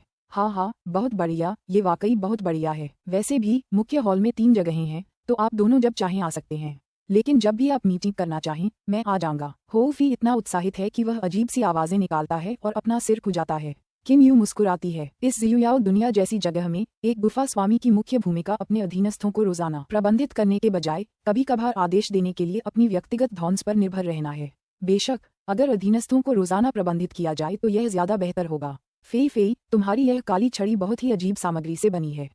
ये किस ग्रेड की है? किम यू ने हो फेई से पूछा। हो फेई चौंक गया। थोड़ी देर बाद उसने सिर हिलाते हुए कहा, मुझे भी नहीं पता, लेकिन मुझे लगता है कि यह छड़ी कम से कम उच्च श्रेणी के पवित्र हथियारों से कमतर तो नहीं है। गुरु ने मुझे ये काली छड़ी बचपन में दी थी। मैं इसे हमेशा अपने साथ रखता हूँ। इसने मुझे कभी निराश भी नहीं किया। किम यू ने सिर हिलाया। उसका ऐसा पूछना कोई अजीब बात नहीं है। उसने हर तरह के पवित्र हथियार देखे हैं, निम्न श्रेणी के, मध्यम श्रेणी के, उच्च श्रेणी के और यहाँ तक कि उच्च श्रेणी के भी, लेकिन उसने होफी की काली छड़ी जैसा हथियार कभी नहीं देखा। देखने में तो यह एक सामान्य काली छड़ी जैसी ही है, लेकिन ये काली छड़ी निश्चित रूप से शीर्ष श्रेणी के पवित्र हथियारों से कमतर नहीं है। तुमने कहा कि अंकल लेन ने तुम्हें ये काली छड़ी दी है। किम यू अचानक सोचता है कि हो फी ने अभी क्या कहा था। हो फेई सिर हिलाते हुए कहती है, मैंने छोटी उम्र से ही अंकल लैन का अनुसरण करना शुरू कर दिया था, इसलिए जाहिर है कि मेरा सारा सामान मुझे उन्हीं ने दिया था। अगर उन्होंने नहीं दिया होता तो मुझे कौन देता। ठीक है, क्या तुम जानते हो अंकल लैन असल में कितने शक्तिशाली हैं? जब मैं खड्ड में था तो मुझे लगा था कि वे अथाह हैं। तुम उनके शिष्य हो तो तुम्हें उनकी शक्ति के बारे में पता होना चाहिए, है ना? उसने बहुत पहले एक खास फैसला लिया था, अब वह बस उससे जुड़ी कुछ अतिरिक्त जानकारी इकट्ठा कर रहा है। हो फेई ने तीखी नजरों से कहा, मेरे मालिक की ताकत पर शक मत करो बड़े भाई, वह इतने ताकतवर हैं कि तुम उसकी कल्पना भी नहीं कर सकते। पहले एक बार मैं बेस्क मोड में आ गया था और मुझे लगा कि मैं उस अवस्था में बहुत ज्यादा ताकतवर हूँ, लेकिन उन्होंने मुझे सिर्फ एक हथेली के वार से ही बेहोश कर दिया। किन यू का दिल धड़क उठा। एक नॉकआउट पाम स्ट्राइक। किन यू को हो फी की ताकत का अंदाजा जरूर है, वह एक दिव्य राक्षस है, इसलिए बिना बेस्क मोड का इस्तेमाल किए भी वह बेहद ताकतवर है। बेस्क मोड में आते ही वह भयानक हो जाएगा। किन यू को तो ये भी लगता है कि उस हालत में हो फी 9 दानवों के घराने के दी लॉन्ग का एक मजबूत दुश्मन हो सकता है। हालांकि उस अवस्था में भी हो फी को अंकल लैन ने हथेली के प्रहार से बेहोश कर दिया। ठीक है, होश में आने के बाद क्या आपको किसी भी तरह से अस्वस्थ महसूस हुआ? किन यू ने फिर पूछा। हो फेई मुस्कुराते हुए कहती है, नहीं, मैंने नहीं किया। गुरु मुझसे कहीं ज्यादा शक्तिशाली हैं, इसलिए उनकी हथेली मुझे बेहोश करने के लिए काफी थी और मुझे कोई नुकसान नहीं पहुंचा। भगवान ही जाने कि वह मुझसे कितने गुना ज्यादा शक्तिशाली हैं। हो फेई अचंभित हुए बिना नहीं रह पाती। यही कारण है कि जब अंकल लैन उसे कुछ करने के लिए कहते हैं तो हो फी कभी शिकायत करने की हिम्मत नहीं करता। बहुत मजबूत। किन यू खुश है। जब वह सोच रहा था कि अगर उसने डीटोन को मार दिया तो क्या होगा, तो उसने सोचा कि सबसे बुरी स्थिति में 9 दानवों का हॉल उसे ढूंढना चाहेगा। कार्रवाई शुरू करने से ठीक पहले उसे अंकल लैन की याद आए, जो एक सच्चे विशेषज्ञ थे और जो उसके लिए बिल्कुल भी समझ से परे थे। किन यू को लगा कि अंकल लैन बहुत ताकतवर हैं, असाधारण रूप से ताकतवर। कम से कम उसे अंकल लैन की ताकत का जरा भी अंदाजा नहीं था, इसलिए उसने डीटोन को मारने और अपने 2 भाइयों के साथ रक्तलाल गुफा पर कब्जा करने का साहस किया। अगर अंत में 9 डेमन्स हॉल सचमुच उसे ढूंढ लेता है तो वह और उसके भाई उसके खिलाफ एक रोमांचक लड़ाई लड़ेंगे। अपनी क्षमताओं के बल पर वे 9 डेमन्स हॉल को हिलाकर रख सकते हैं। अगर वे हार भी जाते हैं तो भी वे अंकल लैन के पास दौड़कर जा सकते हैं और उनसे मदद मांग सकते हैं। किन यू अपनी गति के बारे में पूरी तरह आश्वस्त है। 2 दिन बाद किन यू हे यू और हो फी को अलविदा कह रहा है।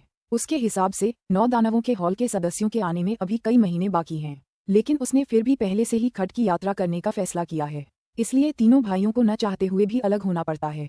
जियाओ हे, ये 2 उच्च श्रेणी के क्रिस्टल हैं। तुम्हारा आउल तो बस एक उच्च श्रेणी का पवित्र हथियार है। अगर तुम्हें लगता है कि ये काफी नहीं है तो मेरे पास अभी भी एक टुकड़ा है। जाने से पहले किन यू हे यू को क्रिस्टल के 2 टुकड़े देता है। एक टुकड़ा ही काफी है। हे यू एक टुकड़ा ले लेता है और दूसरे को छूता नहीं। किन यू बिना कुछ कहे दूसरा टुकड़ा वापस ले लेता है। उनके बीच पहले से ही किसी चीज को रखने की जरूरत नहीं है। एक तरफ हो फी असंतुष्ट है। बड़े भाई, आपने उस रोएदार पक्षी को तो उच्च श्रेणी का क्रिस्टल दिया, लेकिन मुझे क्यों नहीं दिया? वह नाराज होकर कहता है, तुम्हारी काली छड़ी पहले से ही उच्च श्रेणी के पवित्र हथियारों से कमजोर नहीं है। अगर तुम्हें अभी भी उच्च श्रेणी के क्रिस्टल चाहिए तो मुझे वह काली छड़ी दे दो। किन यू मुस्कुराते हुए कहती है। हो फी तुरंत उसकी काली छड़ी को गले लगाता है और फिर उसे अपने शरीर में मिला लेता है।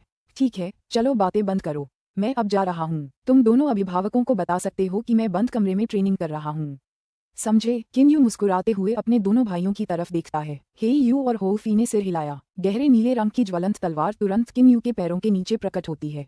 उसकी सुनहरी तारकीय ऊर्जा फिर उसके शरीर और तलवार में प्रवाहित होती है। एक पल में उसका पूरा शरीर प्रकाश की एक सुनहरी किरण में बदल जाता है और दूर कहीं गायब हो जाता है। उसकी गति वाकई भयावह रूप से तेज है। B6C6 का अंत। पुस्तक 6, अध्याय 7। मानसिक। खड्ड रक्त लाल रिज से 10 लाख ली से भी कम दूरी पर है और किन यू पहले से लगभग 10 गुना तेज हो गया है, इसलिए उसे खड्ड तक पहुंचने में सिर्फ 1 दिन लगता है। 9 दानवों के हॉल के बैंगनी दानव जलीय ड्रैगन भी उसकी गति का अंदाजा नहीं लगा सकते। लेट मीटियोर स्टेज के विशेषज्ञ लेट डोंगिक्सू स्टेज के जियूक्सियानिस्टों से लड़ने के लिए अपनी गति और केंद्रित आक्रमण पर भरोसा कर सकते हैं। इसका मतलब है कि लेट मीटियोर स्टेज के विशेषज्ञ कम से कम लेट डोंगिक्सू स्टेज के जियूक्सियानिस्टों से गति में बेहतर हैं। इसलिए यह अनुमान लगाना आसान है कि किन यू कितनी तेज है। वह खड्ड के प्रवेश द्वार की ओर दौड़ता है। पहली नजर में इस जगह के चारों ओर सिर्फ एक सतत पर्वत श्रृंखला है। बाहरी लोग शायद ही ये देख पाएं कि यहाँ कोई खड्ड छिपी है। बड़े भाई लियू जिंग, नहीं, बड़े भाई किन यू। बैंगनी रंग के कपड़ों में लिपटी एक लड़की जो किशोरावस्था की लगती है, समुद्र की तलहटी में फैली वनस्पतियों के बीच से भागती हुई बाहर आती है और जैसे ही किन यू को देखती है उत्साह से जोर से चिल्लाती है। वह पलटकर देखने लगता है और हंसने से खुद को नहीं रोक पाता। छोटी यानजी, तुम खड्ड से बाहर क्यों गई? अंदर बोरियत हो रही थी, इसलिए मैं बाहर घूमने चली गई। यानजी अपना छोटा सा मुंह चौड़ा करके कहती है। उसकी भौंहों के बीच बैंगनी मछली का स्केल चमक रहा है। उसके बैंगनी बाल, जो उसके कूल्हों तक पहुंचने लायक लंबे हैं, खुलेआम लहरा रहे हैं। यान जी अचानक चमकती आंखों से कहती है, चलो भाई किम यू, मेरे साथ खड में चलो। बहन लियर जरूर बहुत खुश होगी जब उसे पता चलेगा कि तुम लौट आए हो। जल्दी करो, सुस्त मत बनो। ये कहते हुए वह किम यू का हाथ पकड़ती है और उसे एक खाई की ओर तेजी से खींचती है। इससे पहले कि किम यू और यान जी खाई में गिरते, वे गायब हो जाते हैं। खड में प्रवेश करने के बाद जब किम यू उन परिचित पौधों और दृश्यों को देखता है तो उसकी आंखें चमक उठती हैं। पहले वह इसी खड में 3 साल तक रहा था। अब खड में वापस आकर उसे ऐसा लग रहा है जैसे वह बाहर के खून खराबे से दूर हो गया है और उसकी मानसिक शांति वापस आ गई है। टीक टिल्डर टिल्डर एक तार की आवाज सुनाई देती है और फिर वह संगीत शुरू हो जाता है जिससे वह परिचित है। किम यू बांस के घर के बाहर खड़ा होकर आंखें बंद करके चुपचाप संगीत सुनता है। उसके मुंह के कोनों पर एक हल्की सी मुस्कान तैर रही है। संगीत सुनते हुए समय बहुत तेजी से बीतता हुआ प्रतीत होता है। जब संगीत बंद हो जाता है तो किम यू अपनी आंखें खोलता है। तभी उसे ध्यान आता है कि यान जी पहले ही बांस के घर में जा चुका है। थोड़ी देर बाद कुछ शियाओवादी इकट्ठा होते हैं। वे सभी खड में रहते हैं। वे और किम यू एक दूसरे से अच्छी तरह परिचित भी हैं। सभी उसका अभिवादन करते हैं। बड़े भाई लियू जिंग, ओह हाँ, ये बड़े भाई किम यू हैं। पीठ पर काले कछुए का खोल लिए मोटा जियाओइस्ट उत्साह से चिल्लाता है। किम यू उसे देखकर मुस्कुराते हुए कहता है, तो ये तुम हो, फैटी। यहाँ थिनी और सिल्वर शेल भी हैं। फेई फेई कुछ समय से यहाँ नहीं है, इसलिए बिना किसी की पिटाई के तुम्हारा समय बहुत आराम से बीत गया होगा, है ना? वह मुस्कुराते हुए अपने सामने खड़े शियाओवादियों को देखता है। काले कछुए के खोल वाला मोटा शियाओइस्ट 2-3 बार सिर हिलाता है और आत्मसंतुष्ट होकर कहता है, जाहिर है अब आराम है। अब मैं 3 दिन और 3 रात बिना किसी की परेशानी के सो सकता हूँ। जब मेरे पास करने को कुछ नहीं होता तो मैं थिनी और बाकियों के साथ शतरंज खेल सकता हूँ। गो अंकल लैन ने हमें जो खेल सिखाया है वह वाकई दिलचस्प है। बस इतना ही है कि वह भौहें चढ़ाता है। कभी कभी मुझे अभी भी बॉस होव की याद आती है। सिल्वर शेल, जिसके हाथ में 2 खंजर हैं, सोच में पड़ गया है। लगता है उसे भी होवफी की याद आ रही है। अरे तुम सच में अभी तक काफी नहीं हारे हो। किम यू मजाक करता है। ठीक है, तुम लोग खेलते रहो, मुझे अंकल लैन से अभी भी कुछ बात करनी है। वह उन कुछ शियाओवादियों को अलविदा कहता है और सीधे बांस के घर में चला जाता है। घर में प्रवेश करने के बाद वह एक नज़र में देखता है कि अंकल लैन चुपचाप आंगन में चाय का आनंद ले रहे हैं। इधर आओ किम यू। वह अपना सिर थोड़ा ऊपर उठाता है और मुस्कुराते हुए कहता है। किम यू सिर हिलाता है और अंकल लैन के पास जाता है, ठीक वैसे ही जैसे पहले इस बांस के घर में था। किम यू के बैठते ही अंकल लैन अपना हाथ घुमाते हैं और एक चाय का प्याला प्रकट होता है। वे उसे किम यू के लिए भर देते हैं और वह ध्यान से चाय की खुशबू सूंघता है। अंकल लैन, यह आपकी 100 पत्तों वाली चाय है ना? जब वह पहले यहाँ आया था तो उसने ये 100 पत्तों वाली चाय कई बार पी थी। लगता है तुम्हें अब भी याद है। अंकल लैन मुस्कुराते हुए कहते हैं। ठीक है किम यू, बताओ तुम अपने अंकल लैन को ढूंढने क्यों आए हो? मुझे मत बताना कि तुम मेरे साथ चाय पीने आए हो। मुझे लगता है अगर तुम कहो कि तुम ली एयर से मिलने आए हो तो भी कुछ हद तक यकीन किया जा सकता है। वह मजाक करते हैं। ली एयर का नाम सुनते ही किम यू अपना सिर घुमाकर उसके कमरे की ओर देखता है। वह अपनी ऊर्जा अपने कानों में गड़ाए हुए कमरे में मिस ली एयर और यान जी के बीच हो रही बातचीत को सुनने में लगा देता है। यान जी, ये कौन सा फूल है? तुम्हें ये कहाँ से मिला? ये बहुत सुंदर है। जब मैं बाहर गई थी तो मुझे ये क्यों नहीं दिखा? मिस लियर की आवाज ऊंची हो गई। हे, यहाँ से ज्यादा दूर समुद्र की सतह पर एक द्वीप है। मैं उसे तोड़ने वहां गया था। वहां अभी भी बहुत सारे फूल हैं, लेकिन इस तरह का फूल सिर्फ जमीन पर ही उगता है, समुद्र में नहीं उग सकता। मुझे इसे अपने स्टोरेज ब्रेसलेट में रखकर यहाँ लाना पड़ा। क्या सुन रहे हो बच्चे? अंकल लैन की आवाज अचानक उसके कानों में गूंजती है। किम यू चौंक कर उठती है और अंकल लैन की तरफ देखती है, जो बिना मुस्कुराए ही मुस्कुरा रहे हैं। ये ठीक है अंकल लैन, अभी आपने पूछा था कि मैं यहाँ वापस क्यों आया हूँ, है ना? मैं वाकई एक जरूरी काम से लौटा हूँ और मुझे इसमें आपकी मदद चाहिए। अंकल लैन असंतुष्ट होकर कहते हैं। विषय मत बदलो। किम यू केवल मुस्कुरा सकता है और मूर्ख की तरह व्यवहार कर सकता है। मैं अंदाजा लगा सकता हूँ कि तुम मुझसे क्या करवाना चाहती हो। तुमने बाहर मुसीबत मोल ली है और दुश्मन इतने ताकतवर हैं कि तुम उनसे निपटने में भरोसा नहीं कर सकती, इसलिए तुम चाहती हो कि मैं तुम्हारी मदद करूं, है ना? अंकल लैन किम यू की तरफ देखते हैं और मुस्कुराते हुए कहते हैं। किम यू को अचानक महसूस होता है कि अंकल लैन जो नजर उसे दे रहे हैं वह उसके मन को समझने में सक्षम है। विशेषज्ञ, वह सचमुच एक विशेषज्ञ है। किम यू मन ही मन आश्चर्यचकित हो गया। झूठ बोलने का कोई मतलब नहीं है, इसलिए वह ईमानदारी से कहता है, मैंने एक बैंगनी दानव जलीय अजगर को मारकर मुसीबत मोल ले ली है, लेकिन फिलहाल कोई खतरा नहीं है क्योंकि दुश्मनों को अभी भी नहीं पता कि मैं ही हत्यारा हूँ। मैं आपकी मदद मांगने आया हूँ, कहीं उन्हें सच्चाई का पता न चल जाए। आप फेई के गुस्से से भी वाकिफ हैं। अगर असली लड़ाई हुई तो वह खुद को रोक नहीं पाएगा। आप नहीं चाहेंगे कि फेई और मैं हमारे दुश्मनों के हाथों पीट कर मर जाएं, है ना? एक बैंगनी दानव जलीय अजगर को मारना नहीं, ये परेशानी का कारण नहीं है। अंकल लैन की बुद्धिमान आंखें किम यू को घूर रही हैं। तुम्हारी परेशानियों का कारण वह जेड तलवार है, लेकिन ये तुम्हारे लिए एक वरदान भी हो सकती है। किम यू हक्का बक्का रह गया। अंकल लैन, आप? वह स्तब्ध है। क्या अंकल लैन को कोई मानसिक शक्ति हो सकती है? उसने सिर्फ जियाओ हेई और होऊ फी को ही बताया है कि उसे वह जेड तलवार मिली है, और तो और उनमें से किसी ने भी अंकल लैन को इसके बारे में नहीं बताया। तो अंकल लैन को इसके बारे में कैसे पता चला? यह वाकई थोड़ा ज्यादा डरावना है। तुम्हें लगता है कि तुम इतनी कम चालाकी से मुझे बेवकूफ बना सकते हो? वह जेड तलवार परेशानी वाली है, लेकिन तुम उसे पाने के काबिल हो। अंकल लैन कुछ देर सोचने के बाद कहते हैं। किन यू उसकी बात ध्यान से सुनता है। जितना ज्यादा वह अंकल लैन से बात करता है, उतना ही उसे अंकल लैन की समझ अगाध लगती है। साथ ही उसे लगता है कि अंकल लैन उसके साथ बहुत अच्छा व्यवहार करते हैं। वह ये भी मानता है कि अंकल लैन जो कुछ भी कहते और करते हैं, वह उसके भले के लिए ही होता है। मिस्टर लियू जिंग, ओह मिस्टर किन यू, आप वापस आ गए। मिस लियर अपने कमरे से बाहर निकलती हैं। उन्होंने नीले कपड़े पहने हैं और उनके लंबे बाल सिर्फ एक हेयरबैंड से बंधे हैं। यान जी उनके बगल में है। जाहिर है मिस लियर किन यू को देखकर बहुत खुश हैं। वे लंबे समय से अलग थे, इसलिए जब किन यू उसे फिर से देखता है तो उसकी आंखें चमक उठती हैं। वह तुरंत कहता है, मिस लियर, मैं इस बार इसलिए लौटा हूँ क्योंकि मुझे अंकल लैन से कुछ बातें करनी हैं। अंकल लैन ने किन यू के चेहरे के भाव देखे तो उनके चेहरे के भाव कई बार बदले। उनकी आंखें भी हल्की लाल हो गईं। अब मिस लियर ने भी उनके चेहरे के भावों में आए बदलाव को नोटिस किया। एक शांत और सहज व्यक्ति होने के बावजूद वह चिंतित हो गईं और जल्दी से बोलीं, क्या कुछ गड़बड़ है अंकल लैन? बाहरी लोगों के विपरीत वह जानती है कि उसके साथ पहले क्या हुआ था। किन यू भी अंकल लैन को हैरानी से देखता है। इस बांस के घर में 3 साल रहने के दौरान अंकल लैन ने भी एक बार उनके बीच हुई बातचीत में यही भाव व्यक्त किया था। उन 3 सालों में उन्होंने इसे सिर्फ एक बार देखा था। किन यू, मैं तुम्हें एक सलाह दूंगा। अपना संयम वापस पाने के बाद अंकल लैन ने किन यू से ठंडे स्वर में कहा। किन यू उसकी ओर देखता है। अंकल लैन किन यू को देखते हुए दृढ़ता से कहते हैं, तुम्हें अपनी भावनाओं के प्रति सच्चा रहना होगा, चाहे बाद में कुछ भी हो जाए। इस दुनिया में जिंदा रहने के लिए तुम्हें कई मौकों पर खुद को संयमित रखना होगा, लेकिन अगर तुम खुद को बहुत ज्यादा संयमित कर लोगे तो कुछ ऐसा हो सकता है जिसका तुम्हें जीवन भर पछतावा रहेगा। याद रखना, कभी कभी तुम्हें खुद के प्रति सच्चा रहना होगा, भले ही इससे तुम्हारी जान ही क्यों न चली जाए। अंकल लैन, मिस लियर उनकी ओर देखती है और कहती है। अंकल लैन हाथ हिलाते हुए कहते हैं, लियर, तुम और किन यू बातें करते रहो, मेरी परवाह करने की कोई जरूरत नहीं है। ये कहकर वह हाथ बढ़ाते हैं। एक पत्थर तुरंत उनके हाथ में आ जाता है। फिर वह कई बैंगनी, नीली और हरी किरणें बिखेरता है। एक क्षण में पत्थर एक ट्रांसमीटर में बदल जाता है। किन यू, मुझे पता है कि तुम इस बार मुझे ढूंढने क्यों आए हो। अगर तुम खतरे में हो तो अपनी पवित्र बुद्धि से इस ट्रांसमीटर में एक संदेश भेज दो, मुझे तुरंत पता चल जाएगा। अंकल लैन ने झटपट वह ट्रांसमीटर किन यू को दे दिया जो उन्होंने अभी अभी बनाया था। किन यू को बहुत संदेह होता है। अगर बात एक दूसरे को संदेश भेजने की है तो वह अंकल लैन के ट्रांसमीटर तक संदेश भेजने के लिए अपने ट्रांसमीटर का इस्तेमाल क्यों नहीं कर सकता। अंकल लैन ने उसके लिए खास तौर पर एक ट्रांसमीटर क्यों बनाया और कहा कि जैसे ही वह अपनी पवित्र इंद्रियों से उसमें संदेश भेजेगा, उसे अंकल लैन को पता चल जाएगा।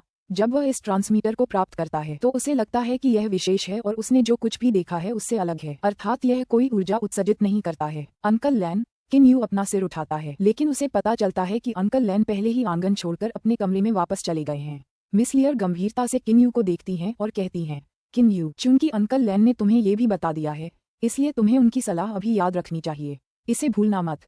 इसके बाद वह एक गहरी सांस छोड़ती हैं। कोई नहीं जानता कि वह क्या सोच रही हैं। किन यू के मन में बहुत संदेह है, लेकिन वह अब भी उस सलाह को याद रखते हैं। आपने अभी मुझे किन यू कहा, मिस लियर, आपके लिए ऐसा करना वाकई बहुत कम होता है। लगता है आप मुझे पहले हमेशा मिस्टर लियू जिंग या मिस्टर किन यू ही कहती थीं। किन यू मुस्कुराते हुए बोली। लियर अपना सिर हिलाती है और मुस्कुराते हुए कहती है, किन यू, दरअसल मुझे हमेशा से लगता रहा है कि मेरे और बाकी जियोजेनिस्टों के बीच आपसी समझ की कमी है। ऐसा लगता है कि हम एक ही दुनिया के नहीं हैं, इसलिए मैं ज्यादातर उनसे सम्मानजनक दूरी बनाए रखती हूँ। ठीक है, अब से मुझे मिस लियर मत कहना, मुझे सिर्फ लियर कहना ही ठीक है। किन यू का दिल कांप उठा। लियर ने जो कहा उसका मतलब ये है कि अब वह उन दोनों के बीच कोई बाधा नहीं देखती, है ना? लियर, मैंने तुम्हें बुलाया है, क्या तुम खुश हो? किन यू ने जरा भी नहीं बताया कि वह क्या सोच रहा है। मिस लियर मुस्कुराती हैं और फिर अंकल लैन के कमरे की ओर देखती हैं। किन यू, क्या तुम जानती हो कि मेरे कुल में अंकल लैन सचमुच प्रतिभा से भरपूर हैं? उनकी शक्ति, ओह, मैं तुमसे इस बारे में क्यों बात कर रही हूँ? ठीक है, क्या तुम उनसे अपने मामले पर चर्चा करने के तुरंत बाद चले जाओगी? कोई जल्दी नहीं है, मैं यहाँ कई महीनों तक रुकने वाला हूँ। किन यू ने ध्यान से हिसाब लगाया है कि अगर 9 दानव हॉल के सदस्य डी टोम के मरते ही निकल भी पड़े तो भी उन्हें रक्त लाल गुफा तक पहुँचने में शायद 1 साल लग जाएगा। मिस लियर यह सुनकर थोड़ी खुश हुई। किन यू, मैं पहले जा रहा हूँ, बाद में मिलते हैं। किन यू सिर हिलाता है और मुस्कुराते हुए उसे अपने कमरे में वापस जाते हुए देखता है। उसे लगता है कि अंकल लैन में आए बदलावों की वजह से मिस लियर ने उसके प्रति अपना रवैया बदल दिया है। लियर और अंकल लैन अक्सर अपने कुल का जिक्र करते हैं। असल में ये कुल क्या है? वह काफी देर तक सोचता है पर कुछ समझ नहीं पाता। हालांकि उसका मूड अभी खराब नहीं है क्योंकि उसे लगता है कि वह मिस लियर के कुछ ज्यादा ही करीब आ गया है। 9 दानव हॉल के अंतर्गत 8 गुफाओं में से महान शैल गुफा रक्तलाल गुफा के निकट है। महान शैल गुफा के स्वामी का नाम फू हाओ है। इस समय वह जेड के एक बड़े टुकड़े से बनी कुर्सी पर पीठ टिकाए हुए हैं। उनका पेट निकला हुआ है। 2 नौकरानियां उनके कंधों की मालिश कर रही हैं और 2 अन्य उनके पैरों को सहला रही हैं।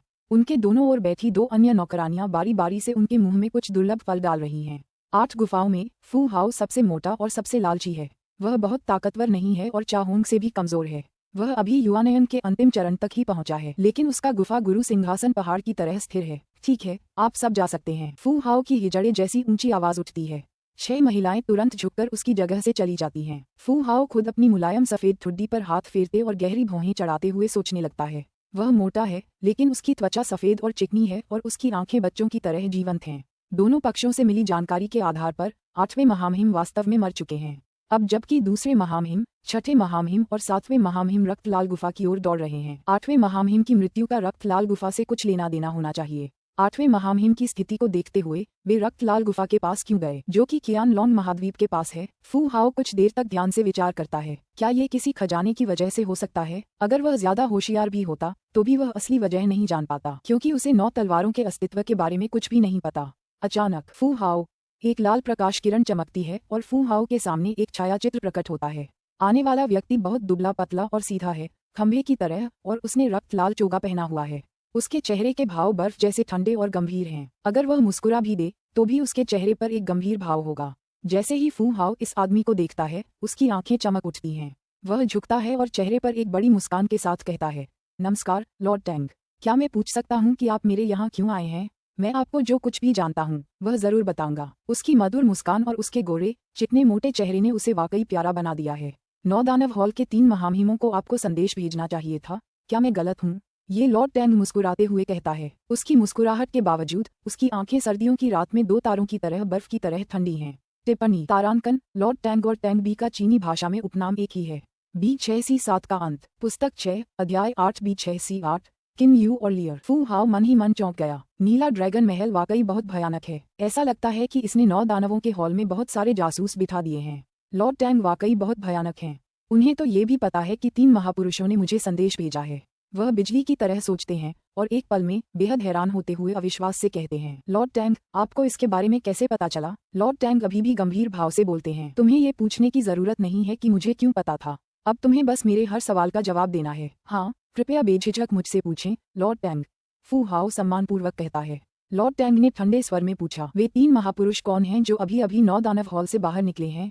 वे द्वितीय महामहिम, 6ठे महामहिम और 7वें महामहिम हैं। फू हाओ बिना किसी हिचकिचाहट के वह सब कह देता है जो वह जानता है। लॉर्ड टैंग फिर पूछते हैं, ये तीनों महाराज इस बार किस गुफा में जाना चाहते हैं? रक्तलाल गुफा। फू हाओ इतनी जल्दी जवाब दे रहा है, लेकिन मन ही मन डांट भी रहा है। इस सींग वाले अजगर को पक्का पता है कि वे 3 महापुरुष कौन हैं और कहाँ जा रहे हैं। वो बस मुझसे पूछ रहा है ताकि पता चल सके कि मैं झूठ तो नहीं बोल रहा। तो क्या तुम जानते हो कि वे रक्तलाल गुफा में क्यों जा रहे हैं? इस बार लॉर्ड टैंग फू हाओ की आंखों में देखते हैं। फू हाओ की बालसुल्फ जीवंत आंखों में जरा भी बदलाव नहीं आता।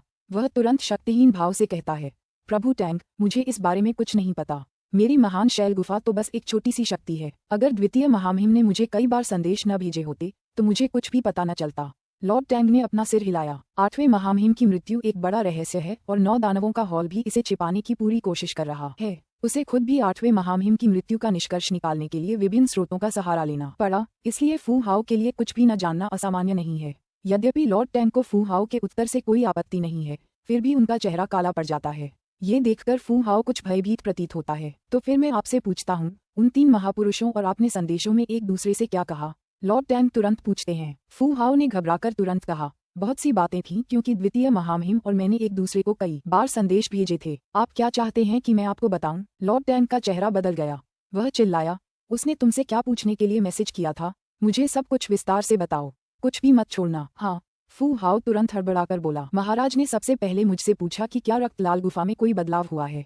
फिर मैंने उन्हें बताया कि चाहोंग मारा गया है और लियू जिंग नाम के एक रक्षक ने नए गुफा स्वामी का पद हथिया लिया है। लॉर्ड टैंग भावशून्य चेहरे के साथ सिर हिलाते हैं। फू हाओ उसके हाव भाव पर एक नजर डालता है और फिर जल्दी से आगे कहता है, बाद में द्वितीय महामहिम ने मुझे उस बूढ़े काले कछुए किंगसुआन को संदेश भेजने का आदेश दिया, जिसमें उसे बताया गया था कि उसे रक्तलाल गुफा का नया स्वामी नियुक्त किया गया है। लॉर्ड टैंग फू हाओ को घूरते हुए सुनते रहते हैं। वह बूढ़ा कछुआ किंग शुआन फिर उस जगह पर कब्जा करने गया, लेकिन नए गुफा गुरु लियू जिंग ने उसे एक ही वार में मार गिराया। वह लियू जिंग वाकई बहुत डरावना है। मुझे लगता है उसे मध्य डोंगशु अवस्था तक पहुंच जाना चाहिए था।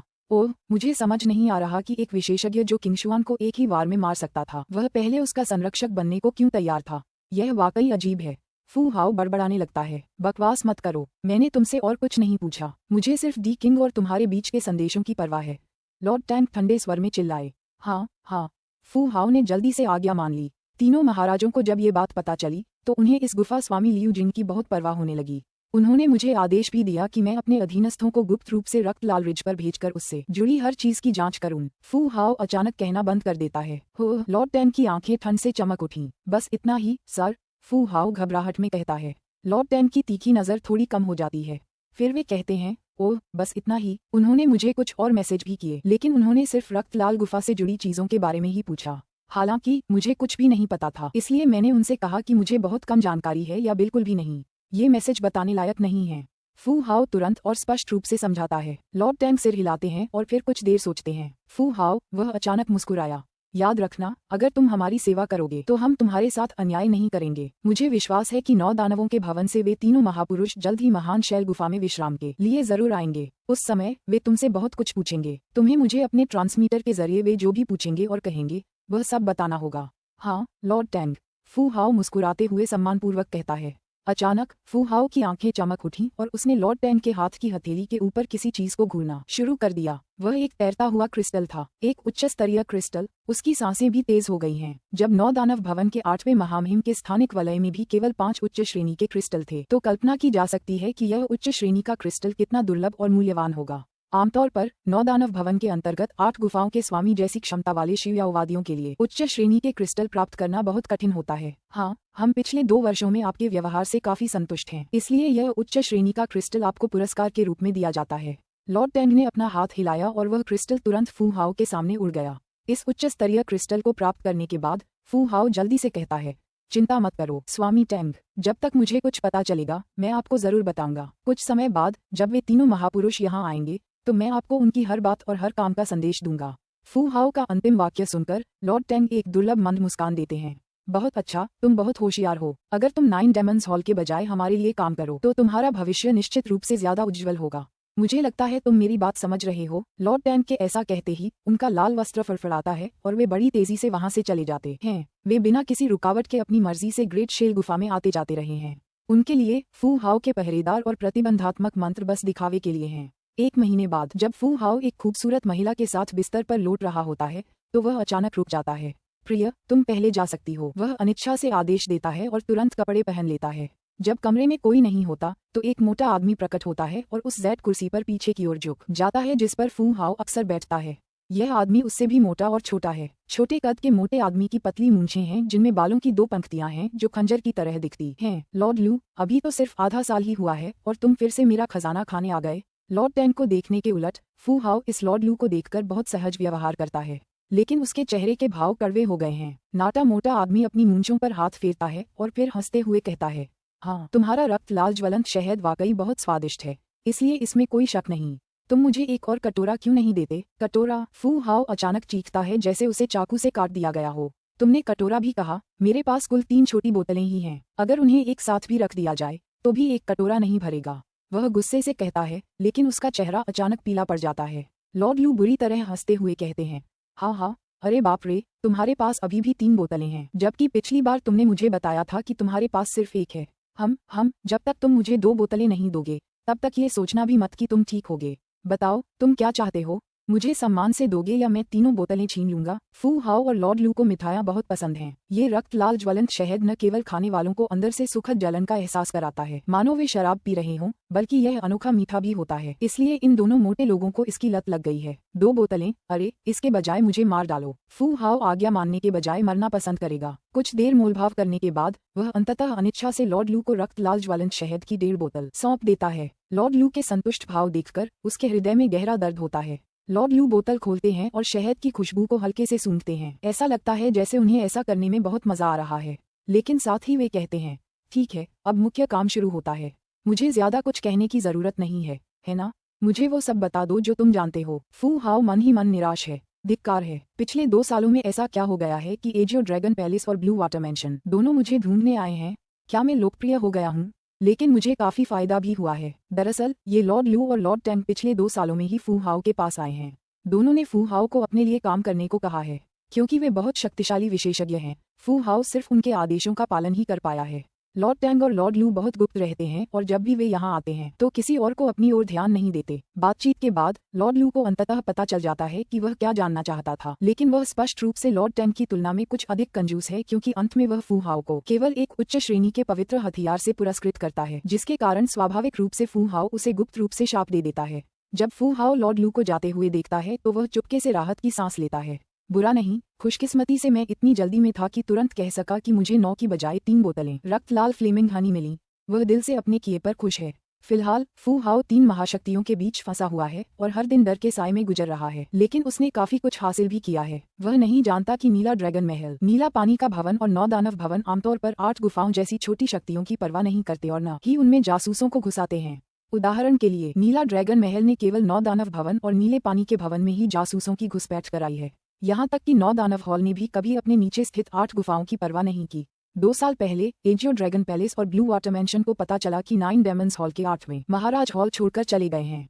हालांकि 9 डेमन्स हॉल ने घोषणा की थी कि वह बंद कमरे में प्रशिक्षण ले रहे हैं, एजियो ड्रैगन पैलेस और ब्लू वाटर मैंशन ने उससे बहुत पहले ही अपने जासूसों को वहां स्थापित कर दिया था। हालांकि डी टोन का ठिकाना बहुत गुप्त था, इसलिए एजियो ड्रैगन पैलेस और ब्लू वाटर मैंशन ये पता लगाने में असमर्थ थे कि वह क्या करना चाहता था। लेकिन उन्होंने इस पर ज्यादा ध्यान नहीं दिया, क्योंकि 9 दानव हॉल के एक महाराज पर नजर रखना तो जरूरी था, जो चुपके से कुछ करने के लिए बाहर आए थे, लेकिन ये ज्यादा महत्वपूर्ण नहीं था। हालांकि बाद में उन्हें 9 दानव हॉल के अंदर से एक खबर मिली। बाकी 8 महाराज उस जगह के बाहर बेहद गुस्से में थे जहां आत्मा जेड स्लिप रखी जाती हैं। इस तथ्य के आधार पर कि 3 महापुरुषों ने एक साथ 9 दानव हॉल छोड़ दिया था, उन्होंने निष्कर्ष निकाला कि 8वां महापुरुष मर चुका है। तभी एजियो ड्रैगन पैलेस और ब्लू वाटर मैंशन को एहसास हुआ कि 8वें महामहिम का 9 दानव हॉल से गुप्त प्रस्थान कोई साधारण बात नहीं थी। उन्होंने तुरंत इस पर ध्यान देना शुरू कर दिया और यहाँ तक कि 2 महाविशेषज्ञों लॉर्ड टैंग और लॉर्ड लू को भी जाँच के लिए भेज दिया। इसके बाद लॉर्ड टैंग और लॉर्ड लू ने वही कार्य किया, फू हाओ को ढूंढना। तीनों महाशक्तियां खुले तौर पर और गुप्त रूप से एक दूसरे के साथ प्रतिस्पर्धा कर रही हैं, और इसी तरह 9 दानव हॉल के अंतर्गत आने वाली 8 गुफाएं भी। 100 साल पहले ग्रेट शेल गुफा, जो रक्तलाल गुफा के सबसे नजदीक है, ने रक्तलाल गुफा में कई जासूसों को घुसपैठ कराया था। इसलिए ऐसा कोई भी नहीं है जो रक्तलाल गुफा के मामलों के बारे में ग्रेट शेल गुफा के मालिक से अधिक जानता हो। इसलिए फू हाओ तुरंत तीनों महाशक्तियों के ध्यान का केंद्र बन गया। डी किंग आमतौर पर अपने ट्रांसमीटर के जरिए उससे संपर्क करता रहा है। लॉर्ड टैंग और लॉर्ड लू भी सामान्यतः उसके ट्रांसमीटर के जरिए उससे संवाद करते रहे हैं। बस इस बार उन्हें पता था कि 3 महापुरुष जल्द ही ग्रेट शेल गुफा में आएंगे और ग्रेट शेल गुफा से रक्तलाल गुफा तक पहुंचने में ज्यादा समय नहीं लगेगा, इसलिए उन्होंने खुद फू हाओ को ढूंढकर उसे इनाम दिया है। एजियो ड्रैगन पैलेस 3 महाशक्तियों में प्रथम स्थान पर है और इसके अधिपति ने फू हाओ को ब्लू वाटर मैंशन की तुलना में बहुत अधिक देकर ये दिखा दिया है कि वह विदेशी जियूजेन दुनिया में नंबर 1 विशेषज्ञ कहलाने के वास्तव में योग्य है। किन यू, सच कहूँ तो लगता है तुम्हें गो का खेल समझ नहीं आ रहा। रही बात शतरंज के इस खेल की, हालांकि तुमने ही मुझे सिखाया है, देखो चेक करो। लियर अपना घोड़ा चलाती है। किन यू तुरंत हक्का बक्का रह गया। उसका राजा अभी भी चाल चल सकता है, लेकिन वह देख सकता है कि ली एर का दूसरा घोड़ा पहले ही अच्छी स्थिति में पहुंच चुका है और तुरंत ही उसे शह मात दे देगा। उसके पास कोई रास्ता नहीं है। लियर, तुम फिर जीत गए। उसके पास हार मानने के अलावा कोई विकल्प नहीं है। दरअसल वह गो का खेल समझता है। दादाजी लियान के अनुसार वह कियान लॉन महाद्वीप के मध्यवर्ती स्तर का भी है। हालांकि हर बार जब वह ली एर खेलता था तो उसे 100 चालों के बाद हार माननी पड़ती थी। किन यू मन ही मन निराश हो गया। क्या मुझे दोष दिया जा सकता है? वह हमेशा मुझे 100 चालों के बाद हरा देती है। अंतर बहुत ज्यादा है। शायद वह मुझे बचाने के लिए 100वीं चाल के बाद भी मुझे हराने का इंतजार करती है। जब उसने ली एर के साथ गो का खेल खेला तो उसने देखा कि कभी कभी उसकी गोटियां 100 चालों के बाद ही काम आती हैं। किन यू मन ही मन ये देखकर हैरान रह गया। ली एर की गणना शक्ति पहले से ही बहुत तेज थी। वह इतनी सारी चालों की योजना पहले से कैसे बना सकती थी? इस प्रकार किन यू को बार बार हार स्वीकार करने के लिए मजबूर होना पड़ा। हालांकि किन वंश का बेटा होने के नाते उसे ये पसंद नहीं आया, इसलिए उसने शतरंज खेलने का सुझाव दिया। ली एर को इस खेल के बारे में बिल्कुल भी जानकारी नहीं थी, लेकिन किन यू इतना निर्दयी था कि उसने उसे इसके कई नियम स्पष्ट रूप से समझा दिए। जब वह कोई चाल चलती तभी वह उसे नियमों के बारे में कुछ बताता। इसके कारण उसने पहला गेम जीत लिया। इस खेल के बाद ही लियर को नियमों की मोटी मोटी समझ हो सकी। दूसरे गेम में किन यू को साफ तौर पर महसूस हुआ कि उसकी शतरंज की क्षमता में जबरदस्त सुधार हुआ है। चूंकि उसे शतरंज में कई सालों का अनुभव था और उसने मिस्टी विला में शतरंज की कई नियमावलियां पढ़ी थीं, इसलिए वह मेहनत से दूसरा गेम जीतने में कामयाब रहा। हालांकि तीसरे गेम के बाद से वह हमेशा हारता रहा है। उसकी मर्दाना गरिमा पूरी तरह खत्म हो चुकी है। उसने सोचा था कि वह खुद होशियार है और उसके पिता किन को भी उससे जीतना मुश्किल होगा, लेकिन ली र ने उसे बड़ी आसानी से हरा दिया है। हर बार जब वे खेलते थे तो खेल लगभग खत्म होने पर ही किन यू को पता चलता था कि उसकी चालें कितनी सटीक थीं। किन यू, निराश मत हो, दरअसल तुम्हारा शतरंज कौशल। किन यू तुरंत लियर की ओर देखता है, बस थोड़ा कमजोर है। वह दुखी हुए बिना नहीं रह सका। दरअसल वह कहना चाहती थी कि उसका हुनर बहुत कमजोर है, लेकिन आखिरकार उसने थोड़ी दया दिखाई। जैसे ही ली एर ने किन यू के हाव भाव देखे, उसने मानो कोई शिक्षिका हो कहा, चूंकि तुम्हारा हुनर कमजोर है इसलिए तुम्हें ध्यान से सीखना होगा। मैं थोड़ी देर में अंकल लैन के साथ एक खेल खेलूंगी और तुम्हें उसे ध्यान से देखना होगा। आधा साल हो गया है। किन यू ने इस दौरान अक्सर ली एर के साथ शतरंज खेला है और ज्यादातर बार हार गया है। ठीक है, वह मुस्कुराते हुए कहता है। दरअसल उसे शतरंज में जीत हार की ज्यादा परवाह नहीं है, लेकिन उसे शतरंज खेलते समय लियर का समझदार हाव भाव पसंद है, जो उसे हमेशा एक सुकून भरा एहसास देता है। अचानक वह गंभीर हो जाता है। लियर, मुझे तुमसे कुछ कहना है। यह क्या है? लियर मुस्कुराते हुए पूछता है। मैं कल जा रहा हूँ। अब समय आ गया है कि मैं रक्त लाल गुफा में वापस जाऊँ। दरअसल उसे ये जगह बहुत पहले ही छोड़ देनी चाहिए थी, लेकिन वह जाने में देरी कर रहा है। अब उसे पता है कि 9 दानवों के हॉल के सदस्य 1-2 महीने में कभी भी आ सकते हैं, इसलिए उसके पास लौटने के अलावा कोई चारा नहीं है। ली र चौंक जाती है। वह पिछले 6 महीने से रोज किन यू के साथ शतरंज खेलती आ रही है, इसलिए फिलहाल वह मन ही मन उससे अलग होने को तैयार नहीं है। लेकिन फिर वह तुरंत मुस्कुराते हुए कहती है, अपने सारे काम निपटाने के बाद तुम्हें अक्सर मेरे पास आना पड़ेगा, और जब तुम वापस आओ तो अपनी शतरंज की कला को निखारना मत भूलना, ठीक है? किन यू ने अपना सिर हिलाया। निश्चित रूप से, वह बहुत सकारात्मकता से कहता है।